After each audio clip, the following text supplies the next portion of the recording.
Hello everyone, welcome to cross roads media. ఈ రోజు మన స్టూడియోకి ఒక ముఖ్యమైన వ్యక్తి వచ్చారు.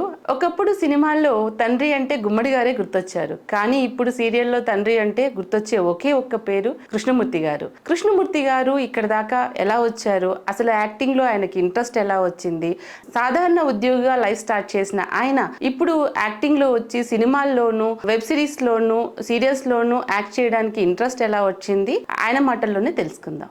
కృష్ణమూర్తి గారు నమస్తే అండి. నమస్తే. ఎలా ఉన్నారండి? ఫైన్. మీరు ఎలా ఉన్నారు? నేను బాగున్నానండి. మీ బ్రహ్మముడి సీరియల్ ఇండియాలోనే నెంబర్ 1 సీరియల్గా ఉంది. దాని గురించి మీరు ఎలా ఫీల్ అవుతున్నారండి? చాలా హ్యాపీగా ఉందమ్మా. అంటే ఒక అద్భుతమైన స్టోరీ. అంటే స్టోరీ బాగుంటే ఎవరైనా చూస్తారు, జనరల్గా చూస్తారు. రెస్పాన్స్ అయితే చాలా బాగుంది. చాలా రోజుల తర్వాత ఒక మంచి సీరియల్ చూస్తున్నామన్న ఫీలింగ్ జనాల్లో ఉంది.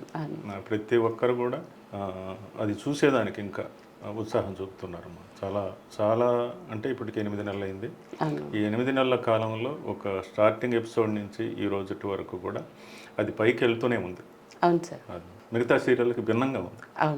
కథ విషయంలో ఆర్టిస్టులు కూడా ఆప్ట్గా వాళ్ళు సెలెక్ట్ చేసుకున్నారు కరెక్ట్గా. ప్రతి ఒక్కరూ ఈ సీరియల్ కోసం పుట్టారు అన్నట్టుగా ఉంటుందమ్మా. ఆ క్యారెక్టర్ కోసమే ఉన్నట్టుగా ఉన్నారు. ప్రతి ఒక్కరి క్యారెక్టర్ కూడా అలా చక్కటి కృషి చేశారు. ప్రొడ్యూసర్స్, డైరెక్టర్స్ అట్లా ప్లాన్ చేశారు. అవును సార్. దీంట్లో మీరు హీరోయిన్ ఫాదర్ క్యారెక్టర్ చేస్తున్నారు, కృష్ణమూర్తి గారి క్యారెక్టర్. మీ ఒరిజినల్ పేరు కూడా కృష్ణమూర్తి గారే. సో సీరియల్లో ఆ క్యారెక్టర్ ఉంది కాబట్టి మిమ్మల్ని తీసుకున్నారా, లేకపోతే మీరున్నారు కాబట్టి కృష్ణమూర్తి అనే పేరు పెట్టారా? పేరు లేదు యాక్చువల్గా. అంటే నాకు చెప్పింది కూడా హీరోయిన్ ఫాదర్ అని. ఫోటోషూట్ ఇవన్నీ అయ్యాక, షూటింగ్ మొదలు పెట్టాక నా పేరే దానికి పెట్టారని అప్పుడు అనిపించింది నాకు. అవునా? ఓకే. అంటే మిమ్మల్ని చూసాకనే ఆ క్యారెక్టర్ కి కృష్ణమూర్తి అని పెట్టారు, అంటే హీరోయిన్ ఫాదర్. ఖచ్చితంగా అమ్మా, అంతే. అంతకుముందు క్యారెక్టర్కి ఏం పేరు లేదు. మీకోసమే ఆ క్యారెక్టర్ క్రియేట్ చేశారేమో అన్నట్టు ఉంటుంది సార్. అందులో మీ క్యారెక్టర్ అంటే మీ యాక్టింగ్ కానీ లేకపోతే మీ డైలాగ్ డెలివరీ కానీ, అంటే ఒక హీరోయిన్ ఫాదర్ గా, ఒక 3 ఆడపిల్లల తండ్రిగా నిజంగా మీరే వాళ్ళ తండ్రేమో అన్నట్లుగా మీ యాక్టింగ్ ఉంటుంది ఆ సీరియల్. కూడా అలాగే అడుగుతున్నారమ్మా. అంటే మనం బిలో మిడిల్ క్లాస్ నుంచి మిడిల్ క్లాస్ వరకు ఆ జర్నీ ఏదైతే ఉందో అది చూసిన వాళ్ళం లైఫ్లో. సో నేను ఎలా ఉంటానో అలానే ఉన్నాను దాంట్లో, అంతేమ్మా. ఓకే. అంటే ఆల్మోస్ట్ మీ రియల్ లైఫ్ ఒకేలా ఉంటుంది. 100%. అంటే దాంట్లో ఎలాంటి ఇది ఉండదమ్మా. మీరు ఇంట్లో మీ పిల్లలతో ఎలా ఉంటారు, అంటే రియల్ లైఫ్ ఫాదర్ యాస్టీస్ గా బ్రహ్మముడి సీరియల్లో మేము చూస్తున్న ఫాదర్ ఒకటేనా? మా ఇంటికి వచ్చి చూసిన అదే అట్మాస్ఫియర్ ఉంటుంది. నా పిల్లలతో కానీ నా వైఫ్తో కానీ నేను ఇలానే ఉంటాను. ఇప్పుడు సీరియల్లో ఎలా ఉన్నానో అలానే ఉంటాను. అందుకని సీరియల్లో ఉండగలుగుతున్నానేమో బహుశా. ఓకే. అంటే రియల్ లైఫ్ లో సేమ్, అంటే అదే బిహేవియర్, అదే ఫ్యామిలీ సెంటిమెంట్. అయితే ఈ సీరియల్ కష్టాలు అయితే లేవు. ఆ కష్టాలని భగవంతుడు దాటిచ్చాడు. అంతకు మించే ఉండేవి, భగవంతుడు అవి దాటిచ్చాడు. సో దానికోసం మీరు ఇంకా ఎక్స్ట్రా హార్డ్ వర్క్ ఏమన్నా చేస్తున్నారా? నథింగ్. హార్డ్ వర్క్ ఏం లేదు. ఎలా అనుకున్నాను అలా ఉండటమే. ఆ క్యారెక్టర్ ఎలా ఉంటుందంటే రియల్ లైఫ్లో ఒక ఫ్యామిలీని లీడ్ చేస్తున్న ఫాదర్ ఎలాంటి ప్రాబ్లమ్స్ ఫేస్ చేస్తున్నారో జనరల్గా అన్ని ప్రాబ్లమ్స్ అక్కడ ఉంటాయి. సో అంటే మీ పర్సనల్ లైఫ్లో వచ్చినటువంటి ఎక్స్పీరియన్స్ ద్వారా మీరు ఆ క్యారెక్టర్ని ఈజీగా చేయగలుగుతున్నారా? అట్లా ఇంపాక్ట్ అయితే ఉండదు, కానీ అంటే పర్సనల్ లైఫ్లో సునామీ చూసిన రోజులు కూడా ఉన్నాయి. ఓకే. అంటే ఏ కష్టం వచ్చినా ఇంతకు మించి ఏమొస్తుంది అని సర్దుకొని ఆ కష్టాన్ని ఫేస్ చేయటమే. ఇంతకు మించి రాదు కదా అనుకోవటము. ఒక కష్టం వచ్చినప్పుడు వెనక్కి తిరిగి చూసుకుని దానికంటే మేలు కదా అని సర్దుకోవటం. సో అలా జీవితంలో అలవాటైంది. బాగా హ్యాపీగా వెళ్తా ఉన్నాం, ఏదో సంతోషంగా ఉన్నప్పుడు మైండ్లో ఎక్కడో తగులుతుంది మళ్ళా దెబ్బ అనిపిస్తుంటుంది. ఒక మిడిల్ క్లాస్ వాళ్ళకి జనరల్గా ఈరోజు హ్యాపీగా ఉన్నాము, సంతోషంగా ఉన్నాము, ఇంకా బాగుందిలే అనుకునేసరికి ఏదో తగులుతుంది అని అనిపిస్తూ ఉంటుంది జనరల్గా. అంటే ఒక ఇన్సెక్యూరిటీ లైఫ్ మిడిల్ క్లాస్ అనేది.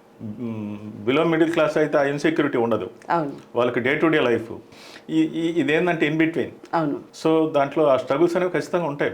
ఈరోజు బాగున్నాను సంతోషపడబడలేదు, రేపు బాగోదేమో అని బాధపడక్కర్లే. అంటే అలా ఉంటుంది లైఫ్. అంటే ఇప్పుడు చేయటం వచ్చి ఇప్పుడు ఆ ఎక్స్పీరియన్స్ అయితే కాదు. జనరల్గా లైఫ్లో అలా ఉన్నాను కాబట్టి ఆ క్యారెక్టరైజేషన్ చక్కగా డిజైన్ చేశారు. ప్రతి క్యారెక్టర్ కూడా డిజైన్ చేశారు. సో అది దొరకటం నా అదృష్టం. సో పర్సనల్ లైఫ్లో మీరు చెప్పిన దాని ప్రకారం చాలా ప్రాబ్లమ్స్ చూసి వచ్చారు. అంటే ప్రతి మిడిల్ ఒక్కరి లైఫ్లో ఉంటుంది కదా. అసలు మీ పర్సనల్ లైఫ్ ఏంటి అది తెలుసుకుందాం అనుకుంటున్నాను. అసలు ఎక్కడి నుంచి ఇక్కడ దాకా వచ్చారు, ఏం చదువుకున్నారు? మాది నెల్లూరు జిల్లా గూడూరమ్మ. మేము 7 మంది సంతానం, ఒక సిస్టర్, 6 మంది బ్రదర్స్, నేను లాస్ట్ అమ్మ దాంట్లో. ఓకే. మా 2 అన్నయ్య చనిపోయారు, ఆయన ఎస్వి యూనివర్సిటీలో ప్రొఫెసర్గా రిటైర్ అయ్యారు ఆయన. సో మేము 6 మంది ఉన్నామమ్మా. నేను వచ్చి డిప్లొమా మెకానికల్ ఇంజనీరింగ్ చదివానమ్మా, పాలిటెక్నిక్. దాని తర్వాత నిప్పో బ్యాటరీస్లో అసిస్టెంట్ ఇంజనీర్గా పనిచేశాను, ఓకే. తడ చెన్నై దగ్గర. ఓకే. ఆ తర్వాత నెల్ క్యాస్ట్ లిమిటెడ్ అని ఒక ఫౌండరీలో ఇంజనీర్గా పనిచేశాను. దాని తర్వాత సర్వేయర్ జనరల్ ఇన్సూరెన్స్ కార్పొరేషన్లో ఒక 6 years చేశాను. United India, oriental, national, new India, general insurance, దాన్ని సర్వేయర్గా ఇన్సూరెన్స్ సెక్టర్ లో కూడా వర్క్ చేశారు, మార్కెటింగ్ చేశాను. అంటే అది ఎలా ఉంటుంది ఆ ఇండస్ట్రీ నేను మీకు చెప్పక్కర్లేదు. తెలుసండి. ఏదన్నా నేను తింటే ఉండగలను, లేకుంటే ఉండలేదు. అది day to day morning targets ఇవ్వాలి, ఈవినింగ్ కి అచీవ్ అయ్యారా లేదా అది నాది business side, claim side. Okay. Claim side అంటే సర్వేర్ అనేది ఒక కత్తిమీసాం. అవును. అట్లా మేనేజ్మెంట్ కి ఇట్లా క్లయింట్ కి మధ్య నలిగాయి. అవును. ఒక 6 years చేశాను, తర్వాత నా వల్ల కాలేదు, వదిలేసాను దాన్ని. ఓకే. సో తర్వాత అనుకోకుండా మా అమ్మాయికి ఇంజనీరింగ్ సీట్. జనరల్ గా మీరు ఇంజనీర్ కదా, అవునమ్మా. ఇంజనీర్ గా ఇన్సూరెన్స్ లో వర్క్ చేయడం అంటే ఎందుకు అట్లా? మినిస్ట్రీ ఆఫ్ ఫైనాన్స్, న్యూఢిల్లీ అమ్మ, లైసెన్స్ అది. Okay, licence. అదేంటంటే ఓన్లీ అంటే ఆటోమొబైల్ ఎక్స్పీరియన్స్ ఉన్న వాళ్ళకి ఆ లైసెన్స్ ఇస్తారు అది. ఓకే. సో మోటార్ ఇన్సూరెన్స్ అంటే క్లైమ్స్ వచ్చినప్పుడు మమ్మల్ని ఇంట్రెస్ట్ చేస్తారు. ఓకే. సో దాంట్లో నాకు అవకాశం వచ్చింది. ఓకే. దాన్ని నేను అప్లై చేసుకుంటే, అంటే నేను చెప్పే ఈ నెల్ క్యాస్ట్ లిమిటెడ్ ఏదైతే వర్క్ చేశానో అది ఆటోమొబైల్ యాంగ్జలరీ. ఓకే. సో నాకు ఆ ఎక్స్పీరియన్స్తో అది వచ్చింది. ఓకే. సో అక్కడ కూడా వెళ్ళి ఒక 6 years చేసి, తర్వాత అనుకోకుండా మా అమ్మాయికి ఇంజనీరింగ్ సీట్ ఇక్కడ జేఎన్టీయూ వచ్చింది. ఓకే. తన హాస్టల్లో ఉండలేదు, సో మేము బయలుదేరి వచ్చేసాం. మా అబ్బాయి అప్పుడు ఇంజనీరింగ్ చదువుతా ఉన్నాడు ఊర్లో. సో ఇలా వచ్చాం. బాబు కాబట్టి అక్కడ ఉన్నారు, పాప ఉండలేదు కాబట్టి పాప కోసం మీరు హైదరాబాద్ షిఫ్ట్ అయ్యారు. అంటే పాప హాస్టల్లో ఉండలేదు కనుక మేము ఇక్కడికి వచ్చి ఏదో ఒకటి చేసుకుంటూ పాపని చేద్దామన్న దాంతో వచ్చాం. మళ్ళీ ఇక్కడికి వచ్చాక జాబ్స్ ట్రై చేశారా? నేను అసలు అలా వెళ్ళలేదమ్మా. అంటే నాకు ఈ ప్రింటింగ్ ప్రెస్ కూడా గతంలో ఉండేది, మంచి ఎక్స్పీరియన్స్. ఈ తెలుగు డిటిపి ఇవన్నీ కూడా బాగా చేయగలను అనమాట. సో అలా నేను ఒక డిటిపి షాప్లో పనిచేసేవాడిని. మా మిస్సెస్ బిఎస్సి బిఈడి, తనకు స్కూల్లో పనిచేసేది. మేమిద్దరం అలా చేసుకుంటూ వెళుతున్న తరుణంలో మా అబ్బాయి ఇంజనీరింగ్ కంప్లీట్ చేసుకొని వచ్చాడు. సో వాడు కొంత సపోర్ట్ చేశాడు. తర్వాత అమ్మాయి జేఎన్టీయూ గోల్డ్ మెడలిస్ట్ తను. ఓకే. తనకు జాబ్ రావటం, నేను ఫ్రీ అయిపోయాను. ఓకే. సో అలా వచ్చిన కొత్తల్లో నాకు థియేటర్ ఎక్స్పీరియన్స్ ఉంది, చాలా అవార్డులు వచ్చాయి.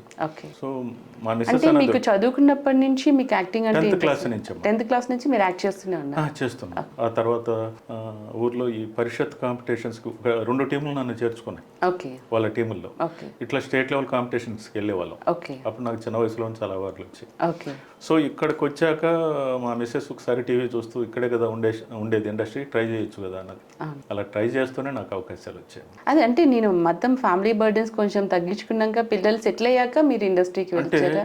అప్పటికి సెటిల్ కాలేదు. సో నేను ట్రయల్స్ ఇండస్ట్రీస్ కూడా ప్రయత్నించాను. అంటే ఒక రైట్ హ్యాండ్ మా ఆవిడ ఉంది, తన స్కూల్లో పనిచేస్తుంది.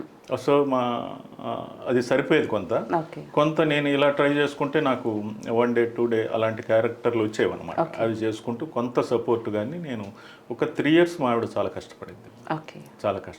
పిల్లలు వచ్చాక నేను ఫ్రీ అయ్యాను. ఇంకా ఇది తప్ప ఇంకా నేను ఏం లేదు. నాకు కొంత గుర్తింపు వచ్చాక మంచి క్యారెక్టర్లు వచ్చాయి. ఓకే సార్, జనరల్గా తల్లిదండ్రులు పిల్లల గురించి కొంతమంది పిల్లల్ని చూస్తే పిల్లల్ని కండం శాపం అన్నట్లుగా బాధపడుతూ ఉంటారు కొంతమంది. కానీ మీ లైఫ్లో మీ పిల్లలు ఎలా సపోర్ట్ చేస్తున్నారు, మీ ఫ్యామిలీ ఎలా సపోర్ట్ చేస్తున్నారు, అండ్ మీ వెనకాల ఉన్న మెయిన్ సపోర్ట్ ఎవరు? ఇది ఒక వరం, అదృష్టం. జీవితంలో ఈ పెళ్ళి అనేది ఒక అదృష్టం, పిల్లలు అనేది కూడా భగవంతుడు ఇచ్చిన వరం. వాళ్ళందరూ మంచి సపోర్ట్ అంటే నాకు రెస్పాన్సిబిలిటీ ఏం లేదు, నాకు ఫ్యామిలీ రెస్పాన్సిబిలిటీ అస్సలు లేదు. నేను ఫ్రీ బర్డ్ అనమాట. నేను ప్రయత్నించుకోవచ్చు, మంచి క్యారెక్టర్లు దొరికితే నేను చేయొచ్చు, రిమైనింగ్ నేను ఖాళీగా ఉండొచ్చు. సో అంత వెసులుబాటు నాకుంది. అంటే నా సపోర్ట్ నా ఫ్యామిలీకి అవసరం లేదు, ఇప్పుడు అస్సలు అవసరం లేదు. అంటే సార్ ఇప్పుడు అవసరం లేదు, కానీ మీరు లాస్ట్ 10 years నుంచి ట్రై చేస్తున్నారు కదా. సో అప్పుడు పిల్లల ఎడ్యుకేషన్, ఫ్యామిలీ ఒక అదృష్టం అమ్మా. పిల్లలకి ఆల్మోస్ట్ మా అబ్బాయికి అయిపోవచ్చింది, మా అమ్మాయికి సంవత్సరానికి 10,000 అమ్మ జేఎన్టీయూలో తన ర్యాంక్ ర్యాంక్ హోల్డర్. సో తన చదువు కూడా పెద్ద ఇబ్బంది పడలేదు అట్లా. మెయిన్ సపోర్ట్ మీకు అంటే మీరు ఇట్లా చెయ్యండి ప్రయత్నించండి మా ఆవిడ మీ వైఫ్. అంటే తను చూసేది, తను నా స్టేజ్ పెర్ఫార్మెన్స్ అవి చూసేది. ఒక 11 years గ్యాప్ వచ్చింది నా మ్యారేజ్ అయిన తర్వాత, ఒక 11 years గ్యాప్ వచ్చింది. ఓకే. ఒకసారి ఒక ప్రోగ్రామ్ తను చూసి, నేను వేరే వాళ్ళకి చెప్తే విన్నాను, నాకు తెలియదు ఇంత ఉందని, ఇంత మీరు యాక్ట్ చేస్తారు, ఇంత టాలెంట్ తనకు తెలియదు అని అప్పుడు అనేది. ఇక్కడికి వచ్చిన తర్వాత ప్రయత్నించకూడదా, ఇక్కడే కదా ఇండస్ట్రీ ఉండేది అని తను అనటం వల్లే నేను నేను తిరిగిన వెంటనే నాకు వచ్చాయి. నాకు పెద్ద అంటే దీంట్లో నా క్యారెక్టర్లు వచ్చేదానికి పెద్ద కష్టపడలేదమ్మా. ఒక చిన్న క్యారెక్టర్ అయినా మనం ఒక డైరెక్టర్ దృష్టిలో పడాలి, ఒక ప్రొడ్యూసర్ దృష్టిలో పడాలని చేసేవాళ్ళం. సో అలా నాకు సీతామహాలక్ష్మి అనే సీరియల్లో ఒక మంచి బ్రేక్ వచ్చిందమ్మా. నాగబాబు గారి సీరియల్ అది. ఒక 14 days చేశానమ్మా. అదొక ఆల్మోస్ట్ 3 months టెలికాస్ట్ అయింది. అక్కడికి మంచి పేరు వచ్చింది. ఆ తర్వాత నుంచి నేను ఆఫీసుల చుట్టూ తిరగాల్సిన అవసరం లేకుండానే వన్ బై వన్ ఈ రోజుటికి నాకు ప్రాజెక్ట్స్ వస్తూనే ఉన్నాయి. ఒకటి అయిన తర్వాత ఒకటి లేదనుకోకుండా. అంటే ఒకే సీరియల్ చేస్తారా, ఒకేసారి చాలా సీరియల్స్ రెండే చేయొచ్చు. అంటే ఏంటంటే షెడ్యూల్ ఎలా ఉంటుందంటమ్మా, ఫస్ట్ వీక్ 3rd week ఒకరికి అగ్రిమెంట్ చేయాలి, 2nd 4th ఇంకొకరికి అగ్రిమెంట్ చేసుకోవచ్చు. ఈ 2 ఇంకా మిగతా డేట్లు ఉండవు. అంటే డేట్లు ఖాళీగానే ఉంటాం మనం, ఆ డేట్లు ఎవరికి ఇచ్చేదానికి లేదు. సో అలా అంటే ఇప్పుడు ఆల్మోస్ట్ నాకు ఒక 10 రోజులు షూటింగ్ ఉంటే 20 రోజులు ఖాళీ. ఈ 20 daysలో అంటే ఒక్కొక్కసారి ఎలా వెళ్ళాలన్నా, ఇప్పుడు సినిమాలు వెబ్ సిరీస్లు ఇవి ట్రై చేయాలన్నా కానీ వీటికి అడ్డం వస్తాయేమో అని. అంటే ఒక 2-3 పిలిచినా మనం సెలెక్ట్ అయినా కానీ వాళ్ళు డేట్లు అడిగినప్పుడు మన దగ్గర ఆన్సర్ ఉండదు. సో అప్పుడు ఏం చెప్తా ఉంటే, సార్ మీ ఆఫీస్ నుంచి ఫోన్ వచ్చింది, కొంచెం పరిచయం పెరుగుతుంది, ఇంకా ఫర్దర్గా నేను రావాలనే ఉంది నాకు, కానీ ఆ ప్రాజెక్టులు కంప్లీట్ అయితే మీ నెక్స్ట్ ప్రాజెక్ట్కి నేను వస్తానప్పుడు నాకు మీరు ఖచ్చితంగా ఇవ్వాలి అని చనువు తీసుకొని మాట్లాడటం లాంటివి జరుగుతాయి. అట్లా ఇప్పుడు ఆల్మోస్ట్ రెగ్యులర్గా సీరియల్స్లో ఎన్ని ఇయర్స్ నుంచి యాక్ట్ చేస్తున్నారండి? 8 years నుంచి యాక్ట్ చేస్తున్నారు. ఇప్పుడు బ్రహ్మముడి సీరియల్ ఇప్పుడు టాప్ 1 ఉంది కదా, సో బయటికి వెళ్ళినప్పుడు ఆడియన్స్ రెస్పాన్స్ ఎలా ఉంటుంది? అంటే అంతకుముందు సీతామహాలక్ష్మి అట్లా చేశారు కదా, ఇప్పుడు మాత్రం కృష్ణమూర్తి గారు గానే గుర్తుపడతారు. అంతకుముందు ఏంటంటే క్యారెక్టర్ నేమ్ ఉంటుంది కానీ ఇది మీ ఒరిజినల్ నేమ్ కదా, ఎలా ఫీల్ అవుతారు అసలు ఆడియన్స్ మిమ్మల్ని గుర్తుపట్టి? ఎక్కడో దూరం నుంచి కృష్ణమూర్తి అని అరుస్తానగానే వాళ్ళు బ్రహ్మముడి ఫ్యాన్స్ అని అర్థమవుతారు. అలా ఎక్కడికి వెళ్ళినా రెస్పాన్స్ అంటే మీరు చెప్పినట్టే ప్రతి ఒక్కరు కూడా మా నాన్న గుర్తొస్తున్నాడు, మా అన్నయ్య గుర్తొస్తున్నాడు అని ఇలా కన్నీళ్ళు పెట్టుకుంటారు ఆల్మోస్ట్. అట్లా నిన్న ఒక ఆవిడ మెసేజ్ పెట్టింది మొన్న ఎపిసోడ్ చూసి, తను ఒక ఆఫీసర్, తను నాకు మెసేజ్ ఏం పెట్టిందంటే, నిన్న ఎపిసోడ్ చూస్తే మాకు మా నాన్నగారి గుర్తొచ్చారు సార్, నేను రేపు మా ఆఫీసర్ పర్మిషన్ తీసుకొని ఒక 3 days మా అమ్మా నాన్నలతో గడపడానికి మా ఊరు వెళ్తున్నా. వరలక్ష్మి వ్రతం నేను మా పుట్టింట్లో వాళ్ళతో జరుపుకుంటాను నేను అని అన్నప్పుడు నాకు చాలా ఆనందం వేసింది. అంటే ఒక్క నా క్యారెక్టర్ అనే కాదమ్మా, ఏ క్యారెక్టర్ అయినా ఒక సిమిలారిటీ ఉంటుంది వాళ్ళ జీవితాలతో. ప్రతి ఒక్కరు పోల్చుకోదగ్గ క్యారెక్టర్లు, పోల్చుకోదగ్గ స్టోరీ అమ్మా. ఎక్కడ డీవియేట్ కాకుండా ఈరోజు 180 episodes అయిపోయినాయి ఆల్మోస్ట్. మామూలుగా 50 episodes 100 episodes ట్రాక్లు మారుతుంటాయి డిఫరెంట్గా. సో ఇది అట్లా కాకుండా ఈ 2 familiesని కాన్స్టెంట్గా తీసుకెళ్తున్నారు అదే స్టోరీతో. మరీ విపరీతమైన స్ట్రగుల్స్ చూపించకుండా, సిచ్యువేషన్ నెగటివ్గా ఉంటుంది కానీ దాంట్లో విలన్స్ ఎవరు ఉండరు. అలాంటి మంచి స్టోరీ దొరకటం రైటర్స్ గ్రేట్.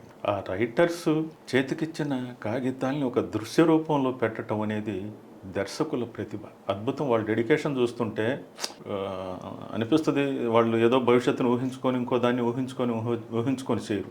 ఏదైతే నాకు ఇక్కడ అవకాశం దొరికితే చాలు అనుకొని వచ్చారో వాళ్ళకి ఆల్రెడీ పేరు వచ్చేసిన ప్రతి సీను వాళ్ళకి ఒక కొత్త జన్మే అనమాట, అలా తీస్తారు. అండ్ డైలాగ్స్ కూడా సార్, ఇప్పుడు సపోజ్ సెంటిమెంట్ డైలాగ్స్ అప్పుడు నార్మల్గా ఉంటుంది, అక్కడి నుంచి పక్కకి వెళ్ళగానే కొంచెం వైఫ్ అండ్ హస్బెండ్ మధ్య ఉండే నాటీనెస్ అవన్నీ కూడా డైలాగ్ డెలివరీస్ కానీ, పంచెస్ కానీ, స్పాంటనేస్ గా వచ్చే కౌంటర్స్ కానీ చాలా క్యూట్ గా అనిపిస్తుంది సీరియస్ లో. నిజంగా అంటే నేను కూడా వాచ్ చేస్తున్నాను, ప్రతి సీన్ మన ఇంట్లో జరిగింది, మనం చూస్తున్నాము అన్నట్లుగా తీశారు. అంటే మన ఇంట్లో గొడవ జరిగినప్పుడు ఒక 10 నిమిషాలు మనం ఉభావంగా ఉంటాం, 11వ నిమిషంలో మనం తిరిగి కలిసిపోయేదానికి ప్రయత్నిస్తాం. ఆ కలుసుకునేదానికి ఒక అరగంట, గంట, ఒక రోజు, 2 రోజులు పడుతుంది. ఆ జర్నీని ఒక అద్భుతంగా పట్టుకెళ్తారు. అది సేమ్ మన ఇళ్లలో జరిగేది. అలిగి వెళ్ళిపోవటం, ఇంట్లో నుంచి భర్త షర్ట్ వేసుకొని వెళ్ళిపోతాడు భార్యతో గొడవ పడి, ఒక 2 hours తర్వాత తిరిగి వస్తాడు. కొంత రియలైజేషన్ ఇక్కడ భార్యలో కూడా ఉంటుంది.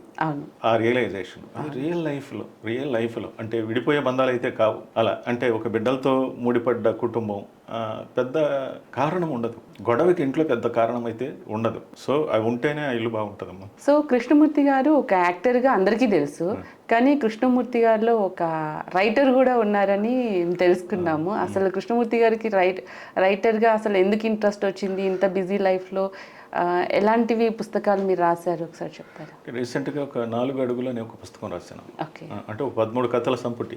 ఓకే. మా ఆవిడ రైటర్ అమ్మ. తను రైటరు.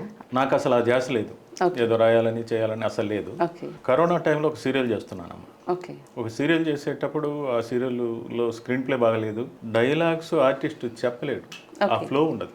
ఓకే. సరే నేను ఇంటికి వచ్చి ఒక కథ రాయటం మొదలు పెట్టాను. ఓకే. మా ఆవిడ వచ్చింది పక్కన. అక్కడ మీకు నచ్చలేదు కాబట్టి ఎలా రాస్తే బాగుంటుందని అంటే ఒక నచ్చలేదని కాదు, ఈ మాత్రం నేను రాయగలను కదా అనిపించింది. ప్రయత్నిస్తామని ఇంటికి వచ్చి ఒక చిన్న కంటెంట్ తీసుకున్నాను. నా లైఫ్ లో జరిగిన ఒక చిన్న ఇన్సిడెంట్ తీసుకున్నాను. ఈ కథకి వస్తువు కావాలి కదమ్మా, రాయాలనుకున్నా ఏదో ఒకటి కాన్సెప్ట్ కావాలి. సో అనుకొని ఒక చిన్న ఇన్సిడెంట్ లైఫ్ లో జరిగింది తీసుకొని రాయటం మొదలు పెట్టాను. ఒక 2 పేజీలు రాయగానే మా ఆవిడ వచ్చింది, ఏంది ఇది అంటే కథ రాస్తున్నాను అన్న. నవ్వి సరే ఆ పేపర్లు చూసుకొని చదువుతూ భలే ఉంది అన్నది గట్టిగా, యాంగ్జైటీగా. ఇంకా అక్కడి నుంచి ఆ 3 పేజీలు అనుకున్న స్టోరీ ఒక 6 పేజీలు రాశాను. 6 పేజీలు రాస్తే నవ్య పత్రికకి కథల పోటీలకు పంపించానమ్మా. నా కథ సెలెక్ట్ అయింది దీపావళి కథల పోటీకి. అది సెలెక్ట్ అయింది. నాకు పత్రికకి అంత ఇది ఉందని కానీ ఇంకోటి తెలియదు నాకు ఈ వాళ్ళు ఆ రిజల్ట్ వేసినప్పుడు నాకు అప్రిసియేషన్ రావటం మొదలైంది. ఆ తర్వాత మొదలు పెట్టానమ్మా. అంటే అది నా లైఫ్లో జరిగిన ఇన్సిడెంట్ కదా, అందువల్ల రాయగలిగాను. అలా కాకుండా ఇంకొక కథా వస్తువు తీసుకొని దాని మీద రాద్దామని ఇంకొకటి రాశాను. అంటే జస్ట్ క్రియేటివ్గా అంటే ఊహించి రాశాను. అలా రాసినప్పుడు దానికి నాకు అవార్డు, రెండో కథకు కూడా. ఈ రెండిట్లో సోల్ ఉంది. సోల్ లేకుండా ఒక కామెడీ కథ ఏదైనా రాయగలనా అని చెప్పి ఒక కామెడీ కథ రాశాను. అది ఇంకొక పత్రికలో.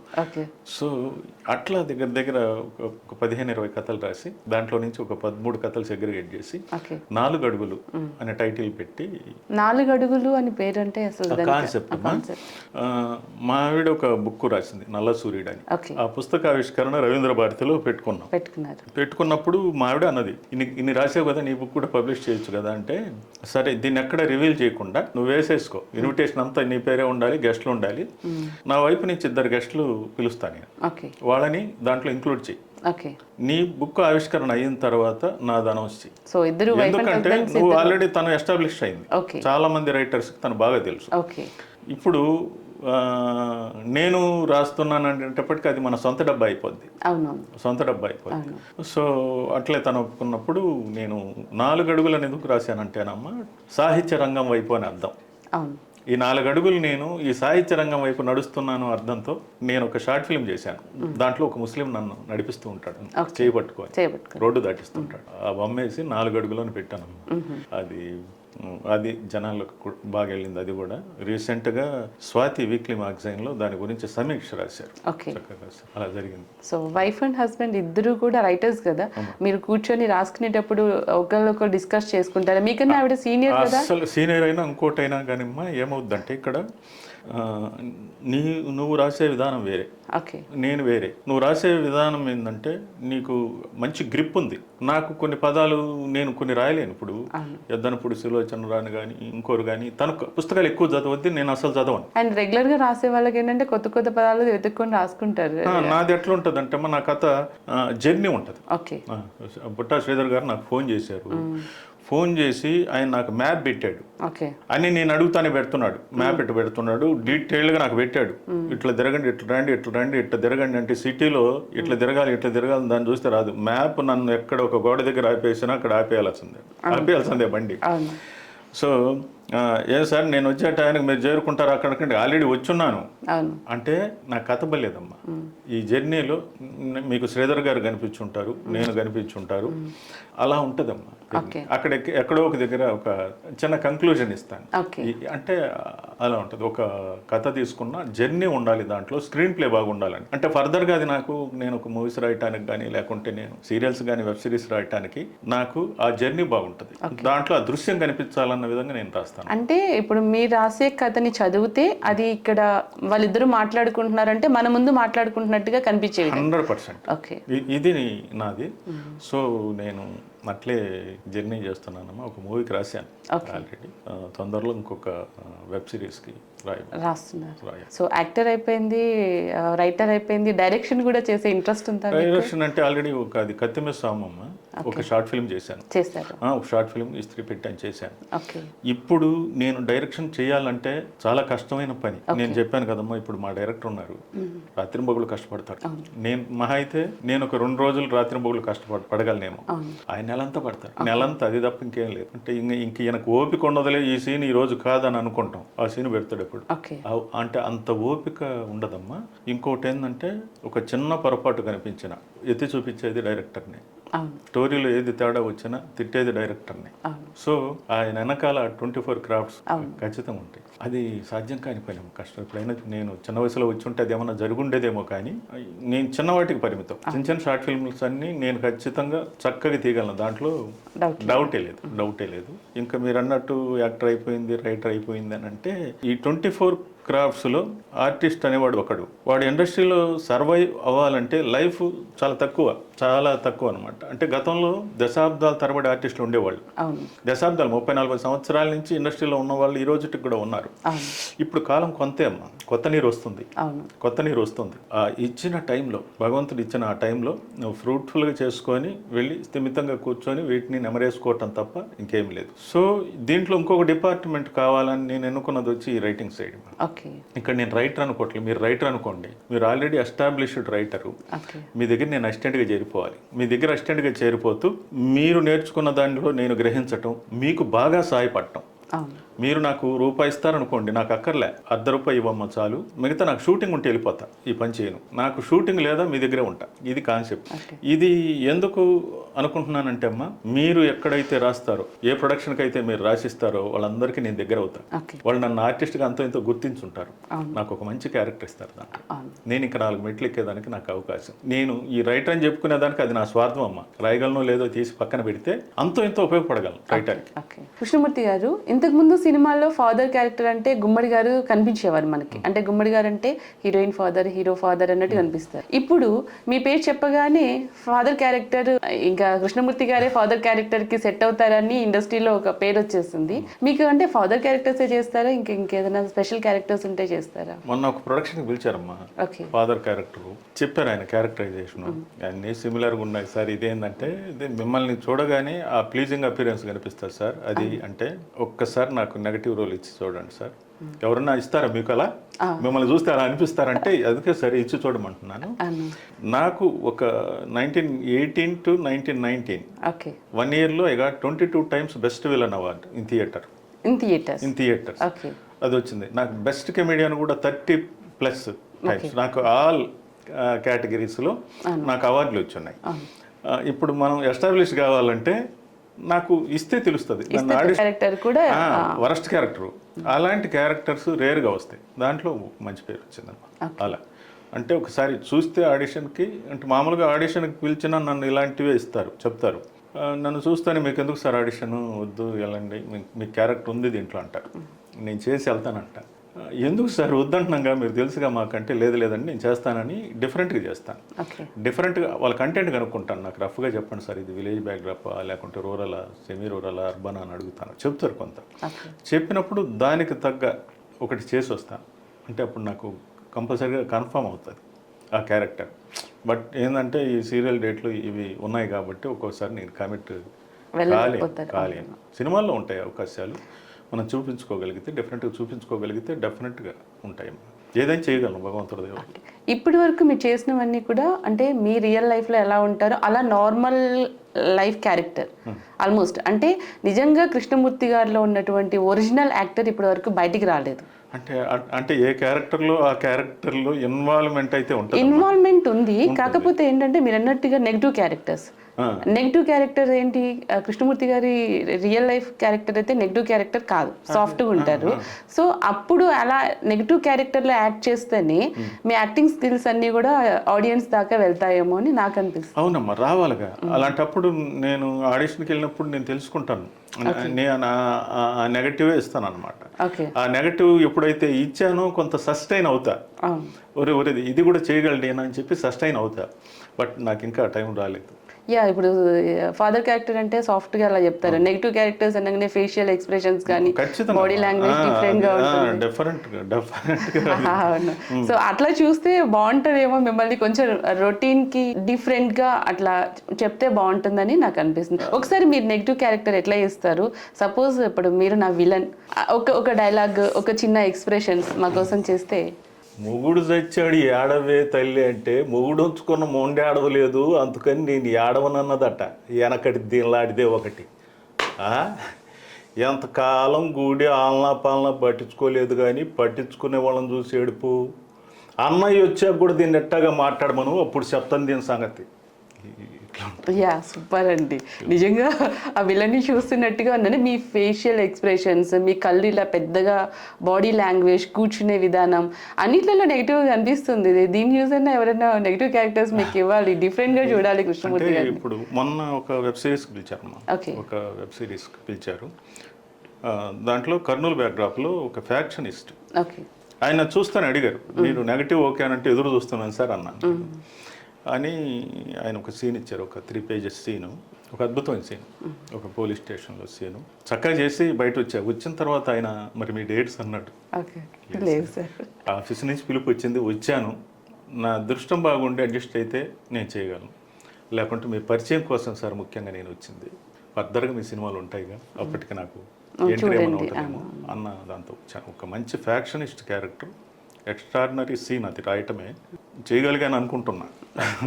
అంటే ఫ్యూచర్ ప్రాజెక్ట్స్ కోసం ఇప్పుడు అన్ని సెట్ చేసి పెట్టుకుంటున్నారా? అట్లనే అని లేదమ్మా, వెళితే ఏది వచ్చినా చేయటమే, కానీ పర్టికులర్గా ఎంచుకునే దానికి లేదు. అది మనకొస్తే ఆగదు, అది మనకొస్తే ఆగదు.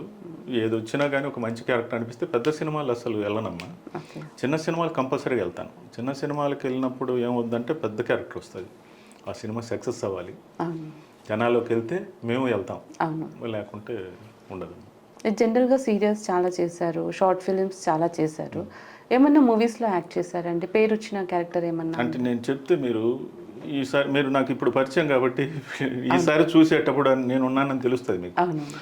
అద్భుతంగా హిట్ అయిన 2 సినిమాలు ఉన్నాయి, అసలు ఆ సినిమాల పేర్లు కూడా తెలియదు నాకు. అలాంటివి టాప్ వెళ్ళిపోయినాయి. దాంట్లో అర్జున్ రెడ్డి ఒకటి, అది ఓకే అని మీరు ఎంత యాంగ్జైటీగా అన్నారు, అదే అంటే దాంట్లో నేను చేశాను ఒక క్యారెక్టర్. తర్వాత సాయి శ్రీనివాస్ ఆత్రేయ, ఏజెంట్ సాయి శ్రీనివాస్, అది కూడా సూపర్ డూపర్ హిట్, దాంట్లో క్యారెక్టర్ చేశాను. సో అవి చాలా చిన్నవి, వాటి సక్సెస్ చాలా పెద్దది. సినిమా సక్సెస్ ఓకే, మీ క్యారెక్టర్ చిన్నది. అంటే మనకు తెలియదు అప్పట్లో, ఆడిషన్కి వెళ్ళటం, వాళ్ళు ఇచ్చిన క్యారెక్టర్ చేయటం. సో ఏంటంటే ఇప్పుడు చిన్న సినిమాలు ఎంచుకుంటే దాంట్లో ఇప్పుడైతే నేను అడుగుతున్నాను, అంత చనువు వచ్చింది వాళ్ళతో, స్టోరీ ఏంది, ఏ బ్యాక్డ్రాప్ ఏందని అడిగి వాళ్ళు ఇచ్చిన సీన్ కాకుండా ముందు నేను ఒకటి చేస్తాను, చేసిన తర్వాత వాళ్ళు నాకు ఇంకోటి ఇస్తారు, అది కూడా చేసి వస్తాను. వాటిల్లో చేస్తే అవి సక్సెస్ అయితే ఈసారి నేను ఉంటాను. పెద్ద సినిమాలకి అవే తలుపులు తెరుచుకుంటాయి. అలా కాకుండా డైరెక్ట్గా పెద్ద సినిమాలకు వెళ్తే మొదటి వరుసలోనో రెండో వరుసలోనో ఉంటాం, అలా మిగిలిపోతాం. అండ్ చిన్న సినిమాల్లో ఒక మంచి క్యారెక్టర్ వస్తే ఖచ్చితంగా వస్తుంది మంచి క్యారెక్టర్. ఇప్పుడు నేను ఒక పెద్దగా చేస్తుంటాను, సక్సెస్ లేదు, అందువల్ల అవి చెప్పుకొని కూడా చెప్పుకోలేను. లా అని ఒక మూవీ చేశాను, కంటిన్యూగా ఫుల్ లెంగ్త్ కామెడీ రోల్, అది సినిమా సక్సెస్ కాలేదు. కొన్ని సినిమాల్లో మంచి రోల్స్ చేశానమ్మా, కానీ కొన్ని రిలీజ్ కాలేదు. కొన్ని రీసెంట్గా సింధూర్ అని ఒక మూవీ రిలీజ్ అయింది, దాంట్లో హీరో ఫాదర్గా చేశాను. ఎవరైనా తెలిసి పిలిస్తే వెళ్తున్నాము. మీరు చదువుకునేటప్పటి నుంచి యాక్టింగ్లో ఉన్నారు కదా, తర్వాత మళ్ళీ ఫ్యామిలీ అని, పెళ్ళి, పిల్లలు, జాబ్స్ అనేసి బ్రేక్ ఇచ్చినప్పుడు అరే నాకు ఇంట్రెస్ట్ ఉంది యాక్టింగ్ అంటే అది మిస్ అవుతున్నానని ఏమనిపించింది? ఇప్పుడు ఏది భగవంతుడు ఇచ్చి ఇది నువ్వు శుద్ధంగా చేయంటే దాంట్లో ఉంటామే. అది నాకు నేను ఏదో అయిపోవాలని ఆ యాక్టింగ్ అంతా చేయలేదు. ఓకే, ఒక ఎంటర్టైన్మెంట్ అప్పుడు అలా చేసేవాడిని. ఓకే, అదే ఇంటెన్షన్ లేదు నాకు, ఇలా చేయాలి. అప్పట్లో ఇండస్ట్రీ ఇక్కడ లేదు, చెన్నై. అలా వెళ్ళిపోవాలనేది లేదు. ఇక్కడ బాధ్యతలు ఉన్నాయి కదమ్మా, అదనమాట. సో చదువుకున్నారు, బాధ్యతలు ఉన్నాయి, ఇందులోనే ఇక్కడ ఏంటంటే లక్కీగా వచ్చాను కాబట్టి నాకు ఈ అవకాశం వచ్చింది. అంటే 2008లో ఒక సీరియల్ చేశానమ్మా అనుకోకుండా. నేను విజయవాడ వెళ్తుంటే ట్రైన్లో నా పక్కన ఒక ప్రొడ్యూసర్ కూర్చో ఉన్నారు. ఆయన ప్రోగ్రామ్ చెప్తా ఉన్నారు, రాళ్ళపల్లి గారికి, సుత్తివేలు గారికి, వీళ్ళకి చెప్తున్నారు ఫోన్లో. ఏందండి అది అన్న, షిరిడి జై సాయిరామ్ అండి సీరియల్ జెమినీలో వస్తుంది. చూస్తున్నాను సార్ నేను అన్న. అదండి నేను ప్రొడ్యూసర్ని అన్నాడు. నేను ఆర్టిస్ట్ అన్న. మీరు ఆర్టిస్టా అనేసి గబగబా ఆయన నా పేరు డీటెయిల్స్ రాసుకొని, మీరు మా దాంట్లో చేయాలండి, 26th and 27th 2 డేట్లు కావాలి నాకు అన్నట్టు ఆయన. సార్ నాకు అంత టైం ఉండదు సార్ నాకు. మీరు పరిచయం పక్క సీట్లో మనం ఇంకొక 4 గంటలు 5 గంటలు జర్నీ చేస్తాం కాబట్టి నా గురించి చెప్పుకున్నానంటే, లేదండి మీరు చేయాలంటే సార్ నన్ను ఇబ్బంది పెట్టొద్దంటే బాబా పిలుస్తున్నాడు అనుకోండి అన్న. అనగానే ఇంకా మనకు వాయిస్ రాదు కదమ్మా. వెళ్ళి ఆ 2 రోజులు చేశాను. తర్వాత చెన్నైలో ఒక 4 days చేశాను. అప్పుడు రాళ్ళపల్లి గారికి హెల్త్ బాగాలేకపోతే ఆయన క్యారెక్టర్ కంటిన్యూ చేయమని చెప్పి అడిగారు. నేను చేయలేను సార్, ఏమనుకోవద్దని వచ్చాను. అంటే ఏమనుకుంటానంటే అమ్మా, నేను 2013లో ఇక్కడికి వచ్చాను. నాకు నాంది 2008లో పడింది బాబా సీరియల్తో అని అనుకుంటాను. ఆయన ప్రసాదం అనుకుంటానమ్మా ఈ రోజు. So first time Shirdi Sai సీరియల్లో చేశారు. తర్వాత ఎన్ని ఇయర్స్ తర్వాత మళ్ళీ సీరియల్స్లోకి వచ్చారు? తర్వాత నాకు 5 ఏళ్ళు అయింది. 5 years మళ్ళీ వెనక్కి వచ్చిన తర్వాత నాకు లక్కీగా ఏంటంటే స్వాతి చినుకులు అనే సీరియల్ వస్తుంది. దాంట్లో ఒక రైతు క్యారెక్టర్ చేశాను. అది కూడా ఫేమస్ సీరియల్, ఫేమస్ చిన్న క్యారెక్టర్, ఒక రైతు క్యారెక్టర్ 12 రోజులు చేస్తే షిరిడి సాయిరామ్కి ఆ సీరియల్కి డైరెక్టర్ ఎవరో ఆయన ఇక్కడ. ఓకే, స్వాతి చినుకులు కూడా ఆయనే. అట్లా ఏమనుకోవాలో నేను చెప్పలేను, కానీ కరెక్ట్గా ఆ కనెక్టివిటీ భగవంతుడు అట్లా పెట్టాడు. తర్వాత మళ్ళీ 8 years నుంచి రెగ్యులర్గా సీరియల్స్, మూవీస్. కృష్ణమూర్తి గారు, మీరు స్టేజ్ షోస్ చాలా చేశారు, చాలా అవార్డ్స్ వచ్చాయి. అందులో మీకు బాగా పేరు తీసుకొచ్చినటువంటి క్యారెక్టర్ ఏంటి? ఏదైనా స్పెషల్ డైలాగ్స్ ఏమన్నా ఉన్నాయా? మా కోసం ఒక డైలాగ్ చెప్పండి. స్టేజ్ షోలో ఎలా చేస్తారు? అంటే చాలా విభిన్నంగా ఉంటాయమ్మా. అంటే ఇప్పుడు వయసుకు తగ్గ పాత్రలు ఉంటాయి, ఒక్కొక్కసారి వయసుకు మించినవి కూడా ఉంటాయి దాంట్లో. అంటే లిమిటెడ్గా ఆర్టిస్టులు ఉంటారు, కొత్తగా పుట్టుకోరారు. ఏదైతే ఒక టీం ఉంటుందో ఆ టీంలో అందరికీ ఆ క్యారెక్టర్లు అడ్జస్ట్ చేయాలి. అంటే నాకు ఒక 16-17 ఏళ్ల వయసులో హీరోగా చేసేవాడిని. ఒక 18 ఏళ్ల వయసులో 80 సంవత్సరాల క్యారెక్టర్ కూడా చేశాను. సో ఉరితాడు నవ్విందని ఒక ప్లే అమ్మ. దాంట్లో ఒక విప్లవకారుడు, అది మొత్తం విప్లవ రచయితల సంఘం మీద రాసిన ఒక నాటిక, రైటర్ రాసింది. దాంట్లో ఆ హీరో క్యారెక్టర్ అమ్మ. ఎగురుతున్న ఎర్ర జెండా నీడలో ఉవ్వెత్తున ఎగిసింది నెత్తుటి గండ్రగొడ్డలి. శిరస్సు వేరైన శరీరం గిలగిలలాడుతుంటే దోసిళ్లతో రక్తం తీసుకున్న నా చెవుల్లో 1000 కంఠాల విశ్వరూపంతో శ్రీ గీతిక. నేను సైతం భవనపు బావుటానై పైకి లేస్తానంటూ పైకి ఎగురుతుంటే ఆనందం ముందు నా వాళ్ళ ఆనందం నాకు అవసరం లేదు కవి. గింజి అంటున్నావు, గింజినంత తేలిగ్గా తీసేయకు. ఆ గంజి కోసమే లంజగా మారుతుందో చెల్లి, ఆ గంజి కోసమే పుట్టిన సంతానాన్ని నమ్ముకుంటుందో తల్లి, ఆ గంజి కోసమే కుప్ప తొట్టి దగ్గర ఎంగులి మెతుకులు ఏరుకుంటున్నాడు నా తమ్ముడు. గింజి నీళ్లు దొరకని ఈ సమాజంలో గింజి మీద కవిత్వం రాసే వారికి మాత్రం కుదవలేదు. ఆ గంజి మీదనే కవిత్వం రాస్తున్నారు, లక్షలు ఆర్జిస్తున్నారు, సన్మానాలు చేయించుకుంటున్నారు. నిజంగా అండి, ఎట్లా ఉందంటే నిజంగా దగ్గర నుంచి ఆ క్యారెక్టర్ చూస్తున్నట్టుంది. కళ్ళల్లోంచి టీయర్స్ వస్తున్నాయి మీరు ఒక్కొక్క డైలాగ్ చెప్తుంటే. అసలు అంటే ఆ క్యారెక్టర్లో ఉన్న పెయిన్ అంతా నాకు వచ్చేస్తున్న ఫీలింగ్ వస్తుంది నిజంగా. ఆ సౌండ్ కానీ, ఆ డైలాగ్ చెప్పే విధానం కానీ, మీకు ఎందుకు ఇంత పవర్ఫుల్ క్యారెక్టర్ ఇవ్వట్లేదు, అంత సాఫ్ట్ క్యారెక్టర్ ఎందుకు ఇచ్చారు? లేదండి, మీరు ఏదైతే మీకు వచ్చిందో దానికి మీరు హ్యాపీగా ఉన్నారు, కానీ మీకు రావాల్సింది మీకు నిజంగా రాలేదు. మీకు ఏదైతే మీ యాక్టింగ్ స్కిల్ ఏదైతే ఉందో, మీకు రావాల్సిన రికగ్నైజేషన్, మంచి క్యారెక్టర్ ఒకటి పడితే. ఇప్పుడు మీరు అడిగారు కదా, తండ్రి అంటే నన్ను అనుకుంటారు అనేది ఉంది కదా, ఇట్లా డిఫరెంట్ క్యారెక్టర్లు వచ్చినప్పుడు ఇవి మాకు స్టేజ్ మీద నేను చెప్పాను కదమ్మా, లిమిటెడ్ ఆర్టిస్టులో ఇది ఎవరు చేయగలరు, ఎవరికి క్యాపబిలిటీ ఉంది, ఎవరికి ఇస్తే బాగుంటుంది, ఎవరికి ఇస్తే దీన్ని మనం ఎలివేట్ అవుతుంది, చేయగలరు దాంట్లో ఒక్కోసారి నాకు హీరోకి ప్రత్యామ్నాయం దొరికినప్పుడు 80 సంవత్సరాల ఒక గుడ్డివాడి క్యారెక్టర్ నేను 18 ఏళ్ళకి చేశానమ్మా. ఒక మిలిటరీ రిటైర్డ్, మిలిటరీలో కళ్ళు పోగొట్టుకున్న ఒక వృద్ధుడి క్యారెక్టర్. అది అలాంటివి అంటే నాకు 18 సంవత్సరాల్లో బెస్ట్ యాక్టర్ అవార్డు వస్తే స్టేజ్ మీదకి నేను వెళ్తే ఆయన పిలవండి సార్ భలేవాళ్ళే మీరు అన్నాడు నన్ను. ఓకే, అయ్యో నేనేనండి అంటే నమ్మలేదు. ఆ క్లైమాక్స్ డైలాగ్ చెప్పించారు, అప్పుడు నమ్మాను. అదొక గుడ్డివాడి క్యారెక్టర్ అమ్మా. ఎరేస్ పట్టడానికే మేము శాపలం కాదు బాబు, ఎంగిలి మెతుకులకి ఆశపడి గుంపులు గుంపులుగా అరుచుకుంటూ రావడానికే మేము కాకులం కాదు బాబు, మడుసులం. మీలాగే శివు నెత్తురున్న మడుసులం బాబు. అలాంటి క్యారెక్టర్లు. అది జస్ట్ 18 yearsకి చేశారు. 18 yearsకి 80 years క్యారెక్టర్. అంటే డిఫరెంట్ క్యారెక్టర్స్ ఒక ఎస్టాబ్లిష్ అవ్వాలంటే ఆ థియేటర్ స్టేజ్. ఇక్కడికి వచ్చి సినిమాల్లో అవకాశాలు ఉన్నాయి. మళ్ళీ ఈ సీరియల్ రంగంలో అలా ఉండవు. అంటే పెక్యులర్ క్యారెక్టర్లు రావాలంటే రావు. ఒక డ్రామా ఉంటుంది, ఆ డ్రామా కొద్ది రోజులు రన్ అవుద్ది, దాంట్లో మళ్ళీ ట్రాక్లు మారుతాయి, కొన్ని రోజులు రన్ అవుద్ది, అలా ఉంటుంది. అంటే లాంగ్ టైం తీయాలి కాబట్టి అది సీరియల్స్లో విభిన్నమైన పాత్రలు ఎక్స్పెక్ట్ చేయాల్సిన అవసరం లేదు. మూవీస్ కానీ ఇప్పుడు వచ్చే వెబ్ సిరీస్ కానీ అవకాశం పుష్కలంగా ఉందమ్మా, చూడాలి భగవంతుడిది. వెబ్ సిరీస్లో అయినా చూస్తే తొందరగా మీకు పేరు రావడానికి కూడా ఈజీ ఉంటుంది. ఖచ్చితంగా ఉంటుంది, ఖచ్చితంగా. సో మీకు యాక్టింగ్ అవ్వకముందు కానీ అంటే మీ పర్సనల్ లైఫ్లో కానీ ప్రొఫెషనల్ లైఫ్లో కానీ మీకున్నటువంటి ఫ్రెండ్స్ ఎవరైనా ఉన్నారు, బెస్ట్ ఫ్రెండ్స్ అంటే సపోర్ట్కి? సపోర్ట్ అనేది ఇప్పుడు సపోర్ట్ అనేది పెద్దగా ఉండదమ్మా, ఎవరి దగ్గర నుంచి ఉండదు. మనం ఆశించను కూడా ఆశించక్కర్లేదు. ఎందుకంటే ఇప్పుడు నేనున్నానమ్మా, నన్ను చాలా మంది క్యారెక్టర్లు అడుగుతారు, నేనేం చేయగలను? ఒక ఆర్టిస్ట్ ఇంకొక ఆర్టిస్ట్ని ఇంట్రడ్యూస్ చేయలేడు.